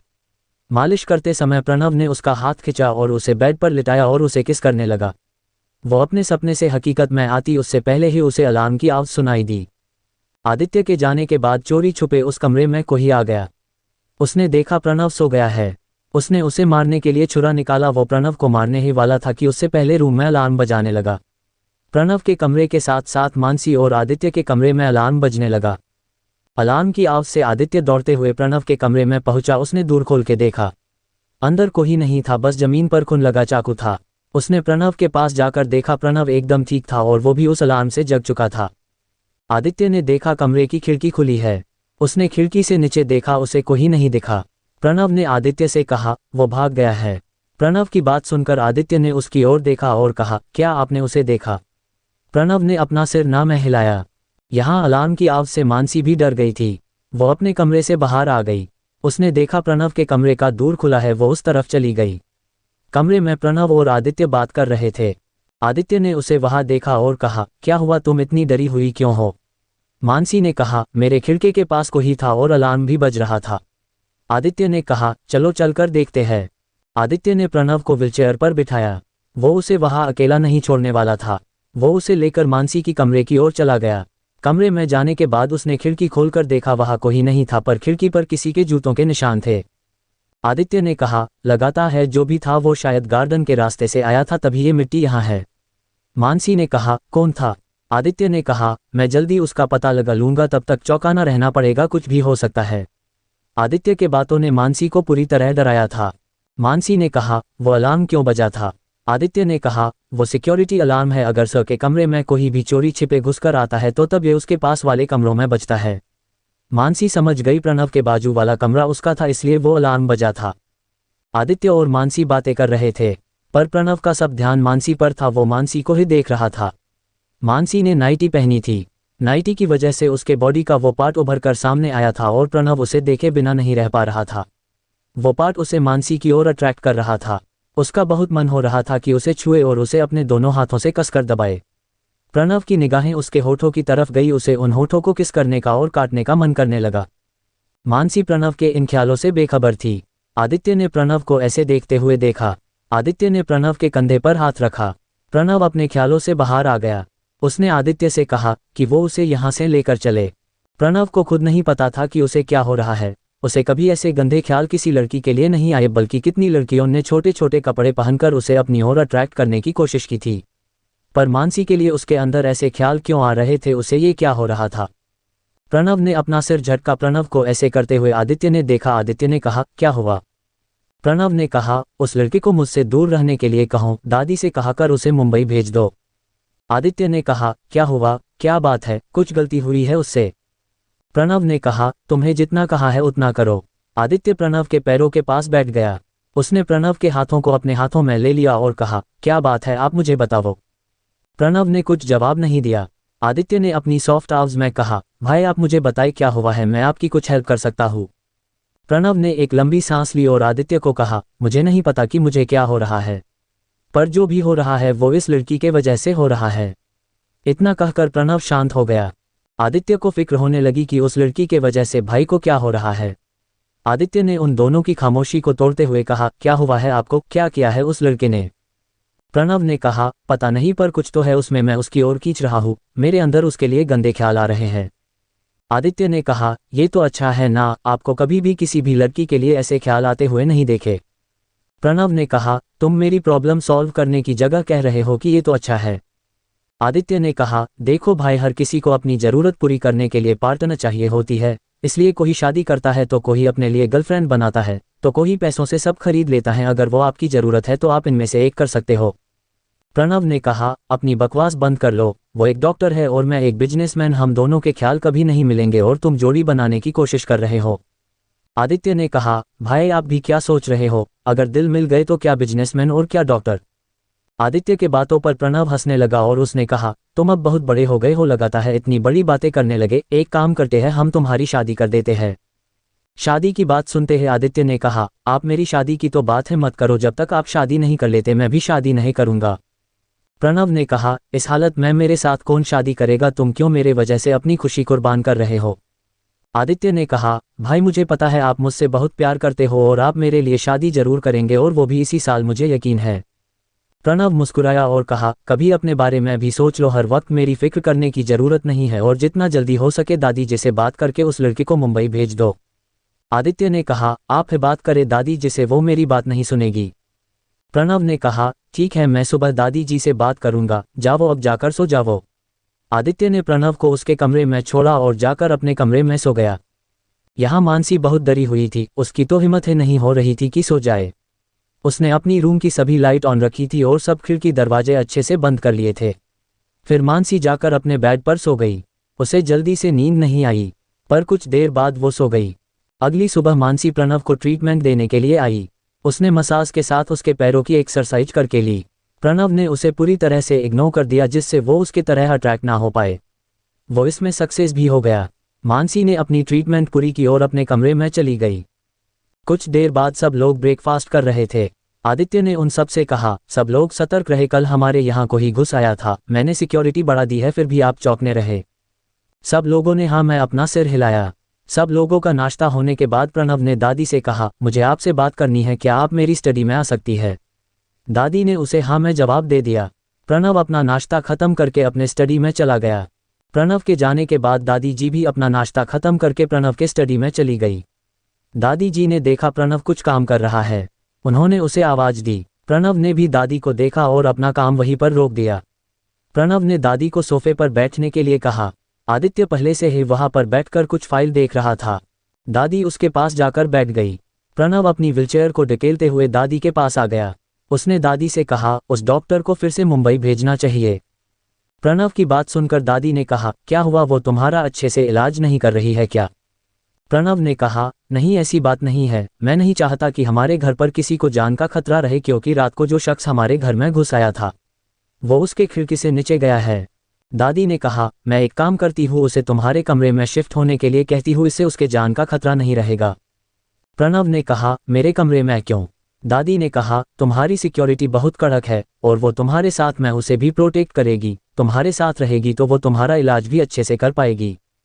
यहाँ प्रणव ने क्या सोचा था और उसके साथ क्या हो रहा है। आदित्य को प्रणव की हालत देखकर हंसी आ रही थी। वो तो प्रणव के सिचुएशन का मजा ले रहा था। प्रणव ने कुछ सोचा और कहा, वो मेरे कमरे में घुस आया था, मेरी सिक्योरिटी मुझे ही प्रोटेक्ट नहीं कर पाई तो उसे कैसे करेगी? दादी ने थोड़े गुस्से से कहा, वो 2 महीने कहीं नहीं जाने वाली, मैंने उसे 2 महीने का वक्त दिया है, इसलिए तुम उसे यहाँ से भगाने का प्रयास छोड़ दो। प्रणव चुप हो गया, उसने आगे कुछ नहीं कहा। दादी जी ने कहा, अगर तुम्हारी इम्पोर्टेंट बात हो गई हो तो क्या मैं मानसी से मिलने जाऊं, मुझे उससे अपडेट लेना है तुम्हारी सेहत का। प्रणव ने अपना सिर हाँ में हिलाया। दादी जी प्रणव के कमरे से मानसी के कमरे में चली गई। मानसी अपना बुक पढ़ने में बिजी थी। उसने दादी जी को आते हुए देखा और एकदम से खड़ी हो गई। दादी जी ने मानसी से कहा, क्या कर रही हो? मानसी ने दादी जी से कहा, कुछ नहीं, बस बुक्स पढ़ रही थी। दादी जी मानसी के बात पर मुस्कुराए और कहा, मुझे तुमसे बात करनी है। मानसी ने अपने बुक को टेबल पर रख दिया और दादी जी की तरफ देखा और कहा, बोलिए क्या बात करनी है आपको मुझसे? दादी जी ने कहा, मुझे प्रणव के तबीयत के बारे में तुमसे पूछना था, उसमें कुछ इम्प्रूवमेंट हुई है या नहीं? मानसी ने कहा, अभी तो सिर्फ 2-3 दिन हुए हैं, हमें 1 हफ्ते तक वेट करना होगा, तभी मुझे पता चलेगा कि मैं जो ट्रीटमेंट उन्हें दे रही हूँ वो उन पर असर कर रहा है या नहीं। दादी जी ने कहा, ठीक है, तुम अपना काम करो, वैसे तुम्हारी माँ की तबीयत कैसी है? दादी जिनके मुंह से अपने माँ के बारे में सुनकर मानसी चौंक गई। उसने दादी जी से कहा, आपको कैसे पता मेरे माँ के बारे में? दादी जी ने कहा, तुम्हें क्या लगाता है, तुम्हारे बारे में बिना जाने मैंने तुम्हें यहाँ लाया है, मैंने तुम्हारे बारे में सब कुछ पता किया है, मैं ऐसे ही किसी लड़की को प्रणव की जिम्मेदारी नहीं दे सकती। मानसी ने कुछ नहीं कहा और बस उनकी तरफ देखती रही। दादी जी ने फिर से उसे कहा, अगर तुम्हें पैसों की जरूरत लगे तो तुम मुझसे मांग सकती हो। मानसी ने बस अपना सिर हाँ में हिलाया। दादी जी वहां से चली गई। दादी के जाने के बाद मानसी ने अपने पापा को कॉल लगाया। आज मानसी के माँ का ऑपरेशन होने वाला था। मानसी सुबह से उसके पापा को कॉल कर रही थी, लेकिन उसके पापा उसका कॉल रिसीव नहीं कर रहे थे। मानसी ने फिर से एक बार अपने पापा को कॉल लगाया। इस बार उसके पापा ने उसका कॉल रिसीव किया। जैसे ही कॉल रिसीव हुआ मानसी ने कहा, पापा माँ कैसी है और ठीक है ना, उनका ऑपरेशन हो गया? मानसी के पापा ने कहा, तुम्हारी माँ बिल्कुल ठीक है और ऑपरेशन भी अच्छे से हो गया। मानसी को ये सुनकर थोड़ी राहत मिल गई। उसने कहा, अगर आपको किसी भी चीज़ की ज़रूरत पड़े तो आप मुझे कॉल करके बता सकते हैं और माँ का अच्छे से ख्याल रखें। मानसी के पापा ने कहा, डॉक्टर कह रहे थे कि उनका आगे का इलाज के लिए उन्हें हॉस्पिटल से दूसरे हॉस्पिटल शिफ्ट करना पड़ेगा, इसलिए पैसे चाहिए। मानसी ने कहा, कितने पैसे की ज़रूरत है? मिथुन जी ने कहा, 10 लाख की ज़रूरत है, हॉस्पिटल का खर्चा और मेडिसिन का बिल मिलकर 10 लाख के करीब लग जाएंगे। मानसी ने कहा, ठीक है, मैं कुछ बंदोबस्त करती हूँ और आपको शाम तक पैसे भेजती हूँ। इतना कहकर उसने कॉल रख दिया। कॉल रखने के बाद मानसी सावित्री जी के पास चली गई। सावित्री जी ने मानसी को सिर्फ 20 लाख रुपए दिए थे, उनसे अभी भी 10 लाख रुपए लेने बाकी थे। ऊपर से सावित्री जी उसे 2 महीने बाद जब इलाज खत्म हो जाएगा तब देने वाली थी, लेकिन उन पैसों की मानसी को अभी जरूरत थी। मानसी सावित्री जी के कमरे में चली गई। सावित्री जी अपना कुछ काम कर रही थी। उन्होंने मानसी को उनके कमरे में देखा और कहा, तुम यहाँ, तुम्हें कुछ काम था? मानसी ने कहा, मुझे कुछ पैसों की जरूरत है, मुझे अपनी माँ को दूसरे हॉस्पिटल शिफ्ट करना है। सावित्री जी ने कहा, तुम्हें कितने पैसों की जरूरत है? मानसी ने अपना सिर नीचे करते हुए कहा, मुझे 10 लाख रुपए की जरूरत है। ये सुनकर सावित्री जी अपने जगह से उठ गई और उन्होंने अलमारी खोली और अलमारी में से नोटों की गड्डियां बाहर निकाली और उसे मानसी को दे दिया और कहा, मैंने तुम्हें तुम्हारी सारी फी दे दी है, अब तुम्हारे सारे पैसे खत्म हो गए हैं। मानसी ने हाँ में सिर हिलाया और वहां से जाने की इजाजत ली। मानसी अपने कमरे में आई, उसने अपना बैग लिया और उसमें सारे पैसे डाले और घर को बैंक के लिए निकल गई। उसने बैंक में जाकर सारे पैसे अपने पापा के अकाउंट में भर दिए। उसका सारा काम हो चुका था, उसके पास अभी भी बहुत वक्त था। मानसी ने सोचा कि वह घर से बाहर आ गई है तो थोड़ा दिल्ली घूम ले, वैसे भी पूरा दिन घर में उसे बोर होता है। मानसी ने सबसे पहले उसके आसपास में खाने की चीजें हैं वह देखना शुरू किया। उसे बहुत भूख लगी थी। उसे रास्ते के किनारे एक गोलगप्पे की गाड़ी दिखाई दी। गाड़ी के पास चली गई। उसने गोलगप्पे वाले भैया को 2 प्लेट पी के गोलगप्पे लगाने के लिए कहा। गोलगप्पे वाले भैया ने जल्दी से उसके लिए गोलगप्पे लगाए। मानसी ने एक एक करके पूरी 2 प्लेट खत्म कर ली। गोलगप्पे की प्लेट खत्म होने के बाद मानसी के पेट को थोड़ी राहत मिल गई, लेकिन उसका पेट अभी भी भरा नहीं था। लेकिन मानसी के पास ज़्यादा पैसे नहीं थे, इसलिए उसने 2 प्लेट में ही अपने पेट को शांत किया। गोलगप्पे खाने के बाद मानसी दिल्ली की सड़कों पर घूमने लगी और दिल्ली शहर को देखने लगी। मानसी ने जितना हो सके उतना पैदल दिल्ली घूमी। जब वो घूम घूम कर थक गई तब उसने टैक्सी की और रायज़ादा हाउस के लिए निकल गई। 10 मिनट में वो रायज़ादा हाउस पहुंच गई। अब शाम के 5 बजे थे। मानसी अपने कमरे में चली गई और फ्रेश हो गई। फ्रेश होने बाद उसने अपने खुद के लिए कॉफ़ी बनाई।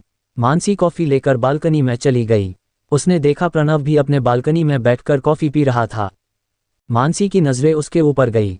वो भी मानसी की तरफ देख रहा था। जब वो बालकनी में आया था उसकी नज़रें आपोआप मानसी के बालकनी की तरफ गई थी। तभी वहां मानसी आई और उसने देखा कि प्रणव उसकी ओर ही देख रहा है। प्रणव ने देखा मानसी उसी को देख रही है तो प्रणव ने अपनी निगाहें फेर ली। मानसी ने भी अपनी नज़रें हटाए और अपनी कॉफ़ी पीने लगी। प्रणव कॉफ़ी पीते हुए अपने ऑफिस के काम कर रहा था। प्रणव ने अब मानसी के और देखना बंद कर दिया। यहाँ मानसी भी कॉफ़ी पीते पीते अपनी बुक्स पढ़ने लगी, पर मानसी का आज पूरा ध्यान बुक्स पढ़ने में नहीं था। वह बार बार चोरी छुपे प्रणव को देख रही थी। मानसी बहुत देर से प्रणव को देख रही थी।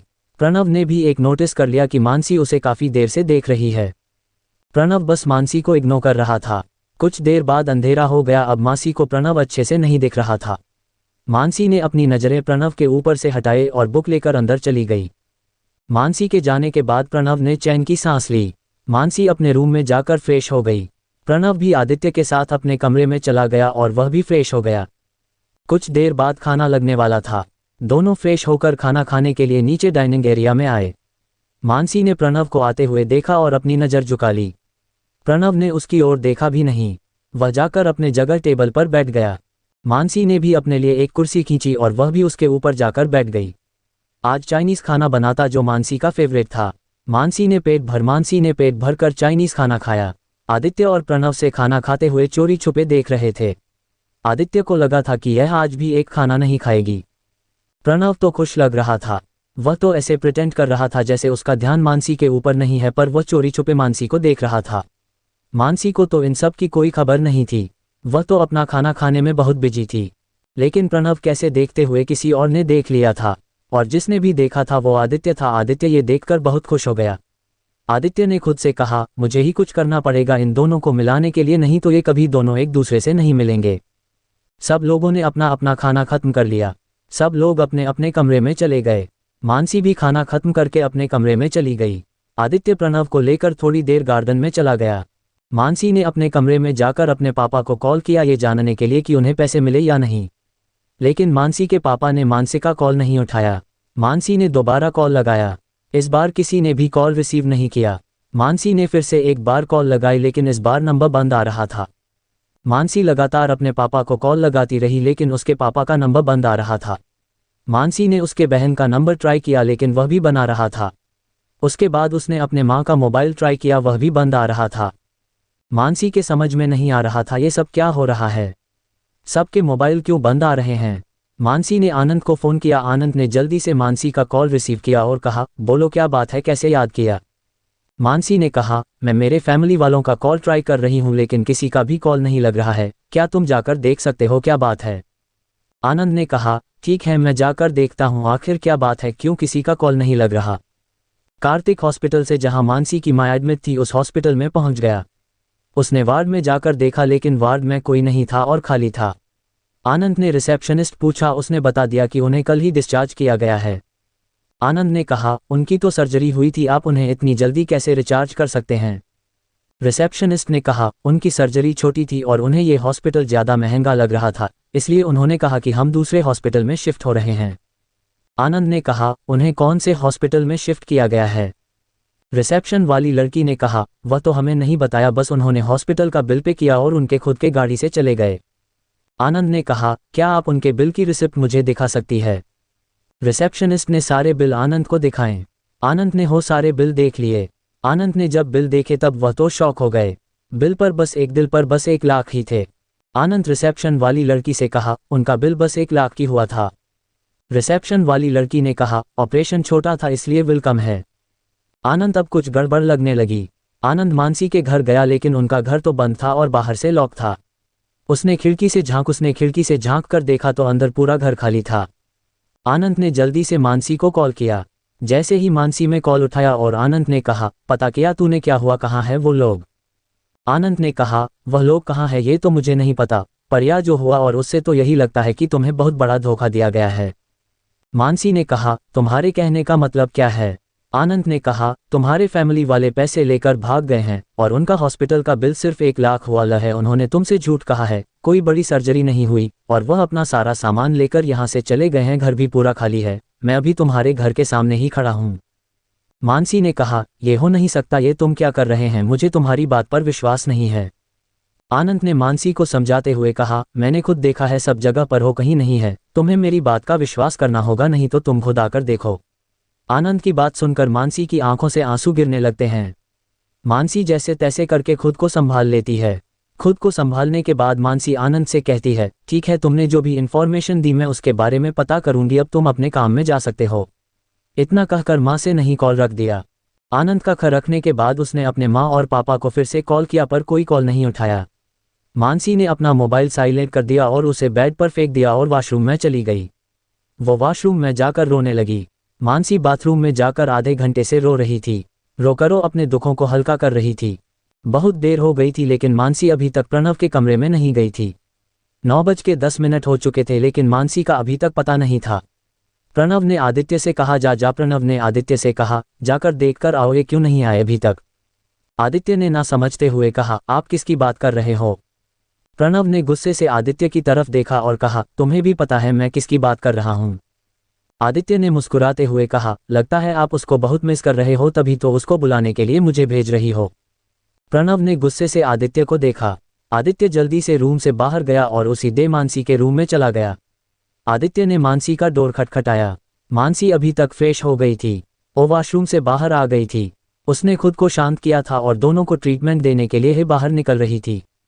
आदित्य ने मानसी से कहा, सर आपको बुला रहे हैं, काफ़ी देर हो गई है, आपको जल्दी चलना चाहिए।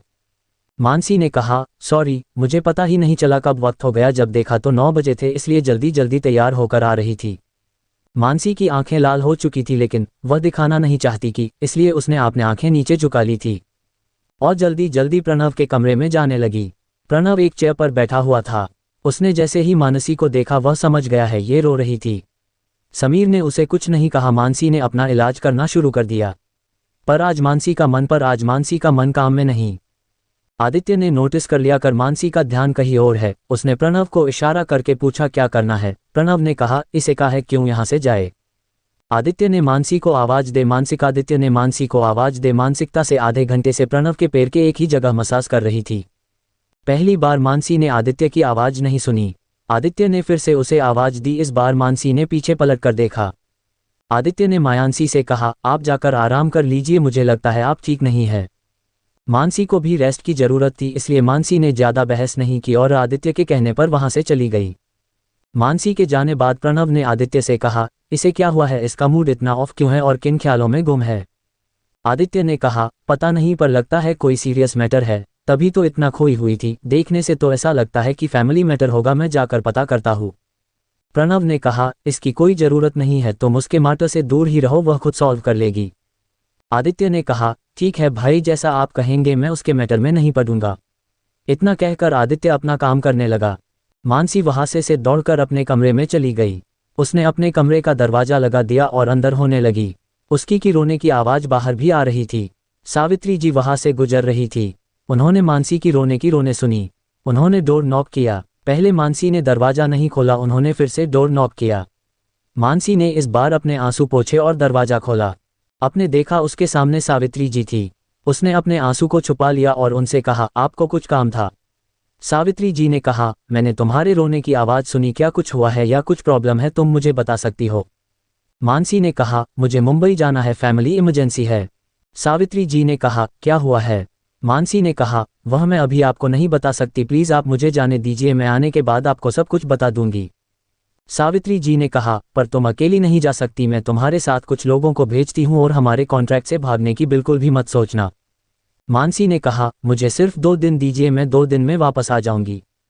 सावित्री जी ने अपने आदमी को कॉल किया और मानसी का मुंबई जाने का इंतजाम करने के लिए कहा। उस आदमी ने कुछ ही देर में जाने का इंतजाम कर लिया। मानसी ने भी अपनी जरूरत का सामान पैक कर लिया और उस आदमी के साथ चली गई। वो आदमी उसे लेकर एयरपोर्ट चला गया।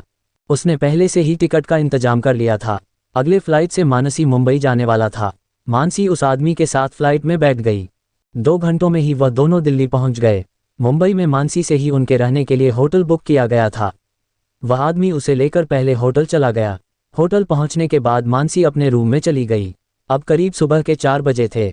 मानसी ने 4-5 घंटे आराम करने की सोची। मानसी कुछ घंटों के लिए सो गई। मानसी की आंख सुबह 8 बजे खुली। जल्दी से बेड से उठ गई और नहाने चली गई। मानसी के साथ जो बॉडीगार्ड आया था वह कब से उठकर उसका बाहर आने का इंतजार कर रहा था। मानसी नहाकर कपड़े चेंज कर बाहर आ गई। उसने देखा कि बाहर बॉडीगार्ड उसका ही इंतजार कर रहा था। मानसी ने बॉडीगार्ड से कहा, सॉरी मुझे देर हो गई, आप लगता है बहुत देर से मेरा इंतजार कर रहे हो। बॉडीगार्ड ने कहा, कोई बात नहीं, आप जल्दी चलो, हमें 2 दिन का वक्त मिला है, जो भी काम आपको करना है वह जल्दी जल्दी करें। मानसी ने बॉडीगार्ड से कहा, ठीक है चलो, हमें हॉस्पिटल जाना है। बॉडीगार्ड मानसी को लेकर उसने जो एड्रेस बताया था वहां पर चला गया। मानसी ने हॉस्पिटल में पूछताछ की, तब उसे खिड़की से अंदर जागा तो पूरा घर खाली था। घर में कोई भी नहीं था, ऐसे लग रहा था कि वह कोई रहता ही ना हो। पता चला कि उन्हें हॉस्पिटल से कब का डिस्चार्ज मिल चुका है। उसमें उसकी मां के सभी मेडिकल फाइल मंगवाए। उसमें उसने देखा कि एकदम सिंपल सा ऑपरेशन था और जिसके लिए बहुत कम पैसे लगे थे। उसे ये देखकर थोड़ा शॉक लगा, लेकिन उसे यह बात पहले से ही आनंद ने बता दी थी, लेकिन वह खुद देखना चाहती थी कि क्या सच है। जब उसने अपनी आंखों से देखा तो उसे सच का पता चल गया। उसने बॉडीगार्ड से कहा, मुझे आप मेरे घर लेकर चलो। उसने बॉडीगार्ड को अपने घर का एड्रेस दिया। बॉडीगार्ड से लेकर उसके घर चला गया। मानसी ने अपने घर जाकर देखा तो घर बंद था। उसने खिड़की से अंदर झांका, लेकिन मुझसे अंदर कुछ भी नहीं दिखा। घर पूरा खाली था, जैसे कि वह कोई नहीं रहता हो। उसने पड़ोस वाले लोगों से पूछा कि उसके माँ पापा कहाँ गए। पड़ोस वाले ने कहा, मुझे नहीं पता, बस आए, सामान पैक किया और चले गए। हमने पूछा लेकिन उन्होंने कुछ नहीं बताया। मानसी ने अपने सभी रिश्तेदारों को कॉल किया और उनसे पूछा, आप लोगों को पता है कि मेरे फैमिली वाले कहाँ हैं? सब रिश्तेदारों ने उसे नाम ही जवाब दिया। मानसी के माँ बाप आने किसी को भी नहीं बताया कि वह लोग कहाँ चले गए। मानसी को बस इस बात का डर था कि उसके फैमिली वालों के साथ कुछ बुरा ना हुआ हो, इसलिए वह दिल्ली से मुंबई पूछताछ करने के लिए आई थी। लेकिन आसपास वाले लोगों से बातें करने के बाद उसे पता चला कि वह लोग खुद यहाँ से चले गए हैं। पूरे 2 दिन हो उन लोगों को ढूंढ रही थी, लेकिन उन्हें उन लोगों का कोई भी पता नहीं चला। बस उसके हाथ निराशा ही लगी। दूसरे दिन हो आनंद से मिली। आनंद ने उसे समझाया, लगता है वह लोग तुमसे सिर्फ पैसे लेने के लिए झूठ बोल रहे थे और उन्हें जब पैसे मिले और लोग ये शहर छोड़कर चले गए। मानसी को भी अब आनंद के बात पर यकीन होने लगा था। वैसे भी उसके घर वालों का भरता उसके साथ कुछ अच्छा नहीं था। सब लोग सोते लेते, लेकिन उसकी माँ तो उसके असली माँ थी। उसने भी उसके साथ ऐसा क्यों किया? मानसी बार बार बस यही सोच रही थी। आनंद से उसे कहा, अब जो भी हुआ उसे भूल जाओ और अपनी एक नई शुरुआत करो और अपनी लाइफ को आप एंजॉय करो। मानसी ने भी हाँ में सिर हिलाया और वहां से होटल के लिए चली गई। मानसी होटल आकर आराम करना चाहती थी, लेकिन उसे आराम कहाँ नसीब था। उसके दिमाग से यह बात जा ही नहीं रही थी कि उसके अपने फैमिली वालों ने उसे इतना बड़ा धोखा दिया है, जिनके लिए उसने इतना सब कुछ किया। उनके लिए हो तो दिल्ली गई थी, वह भी इतने बड़े मुश्किल में फंस गए, लेकिन उसके घर वालों को उसकी कोई फिक्र नहीं थी, इसलिए उसे अकेले छोड़कर पैसे लेकर भाग गए। मानसी ने अब ठान लिया था कि वह फिर कभी भी अपने फैमिली वालों का मुंह नहीं देखेगी और लौटकर कभी मुंबई वापस नहीं आएगी।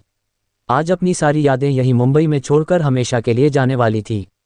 सिद्धार्थ का ट्रीटमेंट खत्म होने के बाद वही दिल्ली में किसी हॉस्पिटल में जॉब करने वाली थी। उसने आप सोच लिया था। मानसी ने अपने आंखों में आए आंसू पोंछ लिए और बैग पैक करने के लिए लिया। उसने बैग पैक कर लिया और रूम से बाहर आ गई। उसे अब दिल्ली के लिए निकालना था। उसके फैमिली वालों ने उसके साथ धोखा किया था, लेकिन उसने जिन लोगों से पैसे लिए थे उनका काम भी तो उसे पूरा करना था। उसके 2 दिन खत्म होने में अभी भी 5 घंटे बाकी थी, लेकिन वह अब मुंबई में ज़्यादा देर रुकने नहीं चाहती थी, इसलिए उसने बॉडीगार्ड से कहा, चलो चले, मेरा यहाँ का काम खत्म हो गया है। बॉडीगार्ड ने भी हाँ में सिर हिलाया और वहाँ से जाने का इंतजाम कर लिया। दोनों एयरपोर्ट पहुँच गए और अगली फ्लाइट से दिल्ली के लिए रवाना हो गए। मानसी ने भी अपनी सारे याद है मुंबई में ही छोड़ दी थी। वह आज से एक नई शुरुआत करने वाली थी। अब उसे अकेले ही जीना था और अकेले ही मरना था, ये सोचकर वह दिल्ली पहुंच गई। दिल्ली पहुंचने के बाद बॉडीगार्ड मासी को लेकर विला के लिए निकल गया। उसने दादी जी को पहले कॉल करके बताया था कि वह लोग आ रहे हैं। जैसे ही वह लोग घर पहुंचे, दादी जी ने मानसी से कहा, क्या हुआ, तुम्हारे फैमिली वाली ठीक है ना? कोई प्रॉब्लम तो नहीं हुई ना? मानसी ने दादी जी से कहा, अब मेरी कोई फैमिली नहीं है, और अपना बैग लेकर अपने कमरे में चली गई। दादी ने बॉडीगार्ड से पूछा कि मानसी को क्या हुआ, वह मुंबई में उसके साथ क्या हुआ था। बॉडीगार्ड ने मुंबई में जो भी हुआ वह सब दादी को बता दिया। दादी को बॉडीगार्ड की बात सुनकर मानसी के लिए बुरा लगा। दादी ने बॉडीगार्ड से कहा, उसके फैमिली वालों की छानबीन करो, बोलो कहाँ गए हैं और मुझे बताओ, फिर देखते हैं क्या करना है। उद्धरण चिन्ह। इतना कहकर दादी जी अपने कमरे में चली गई। दादी जी के जाने के बाद बॉडीगार्ड अपने काम पर लग गया। उसने अपने सभी लोगों को कहा कि उन लोग उसे मानसी के फैमिली की अपडेट दे। मानसी माँ से सीधे अपने कमरे में चली गई थी। उसने वेबसाइट रखा और शावर लेने चली गई। वह बहुत थक गई थी। वह 2 दिनों से अच्छे से नहीं सोई थी। शावर लेने के बाद मानसी ने बिस्तर की तरफ देखा, उसे नींद आने लगी। बिस्तर पर जाकर लेट गई और अच्छे से सो गई। यहाँ बॉडीगार्ड ने अपने आदमियों से पता लगाया कि मानसिक की फैमिली इस वक्त कहाँ है। आरो लोग क्यों दिल्ली छोड़कर चले गए। बॉडीगार्ड दादी जी के पास गया और उसने दादी जी से कहा, मैंने मानसी के फैमिली के बारे में पता किया है, और उनके सामने एक फाइल रख दी। दादी जी ने वह फाइल उठाई और उस फाइल को पढ़ने लगी। जैसे जैसे दादी जी फाइल पढ़ रही थी, उनके चेहरे पर परेशानी नजर आ रही थी। दादी जी ने पूरी इन्फॉर्मेशन पढ़ ली और फाइल को फाड़ कर फेंक दिया। बॉडीगार्ड ने दादी जी से कहा, अब क्या करना है? दादी जी ने कहा, तुमने जो भी इन्फॉर्मेशन मंगवाई थी उसके बारे में तुम किसी से भी नहीं बोलोगे, और प्रणव को तो इसके बारे में कुछ भी पता नहीं चलना चाहिए, नहीं तो पता नहीं वह उन लोगों का क्या हाल करेगा। बॉडीगार्ड ने कहा, क्या मैं इन सब के बारे में मानसी जी को बता दूं?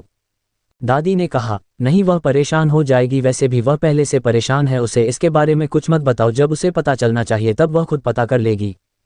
इतना कहकर दादी जी ने बॉडीगार्ड को वहां से जाने के लिए कहा। बॉडीगार्ड भी वहां से चला गया। दादी जी ने उस फाइल के सभी कागज को जला दिया।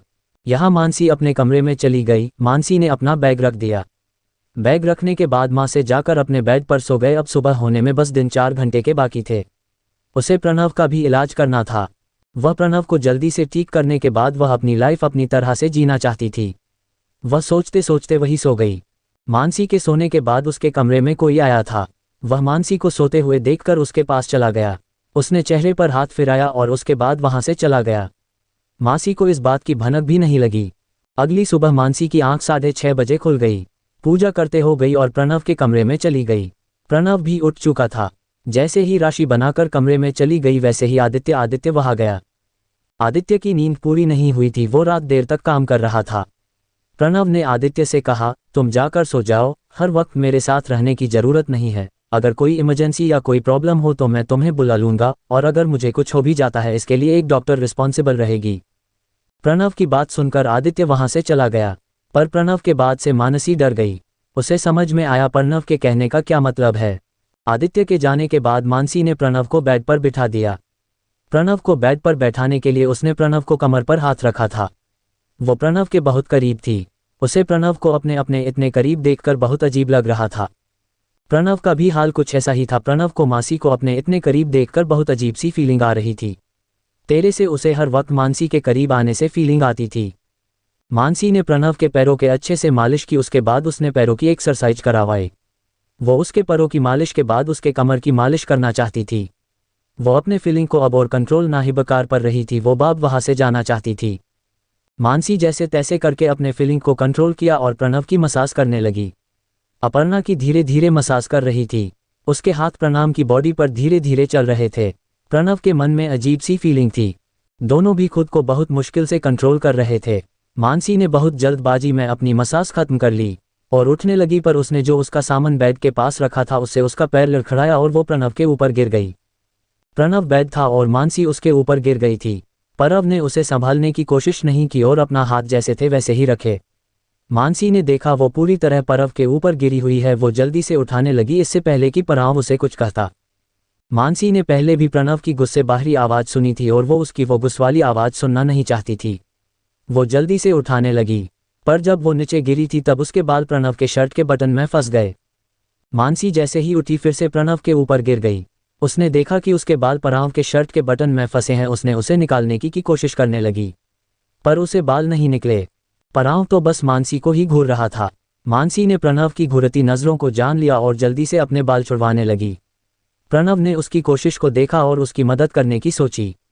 प्रणव ने मानसी के हाथ पकड़े और वो उन्हें अपनी शर्ट से हटाया और अपने शर्ट के बटन ओपन किए, जिससे मानसी के बाल जल्दी से निकल गए। मानसी उठने ही वाली थी कि तभी उन दोनों के कान में एक आवाज़ पड़ी।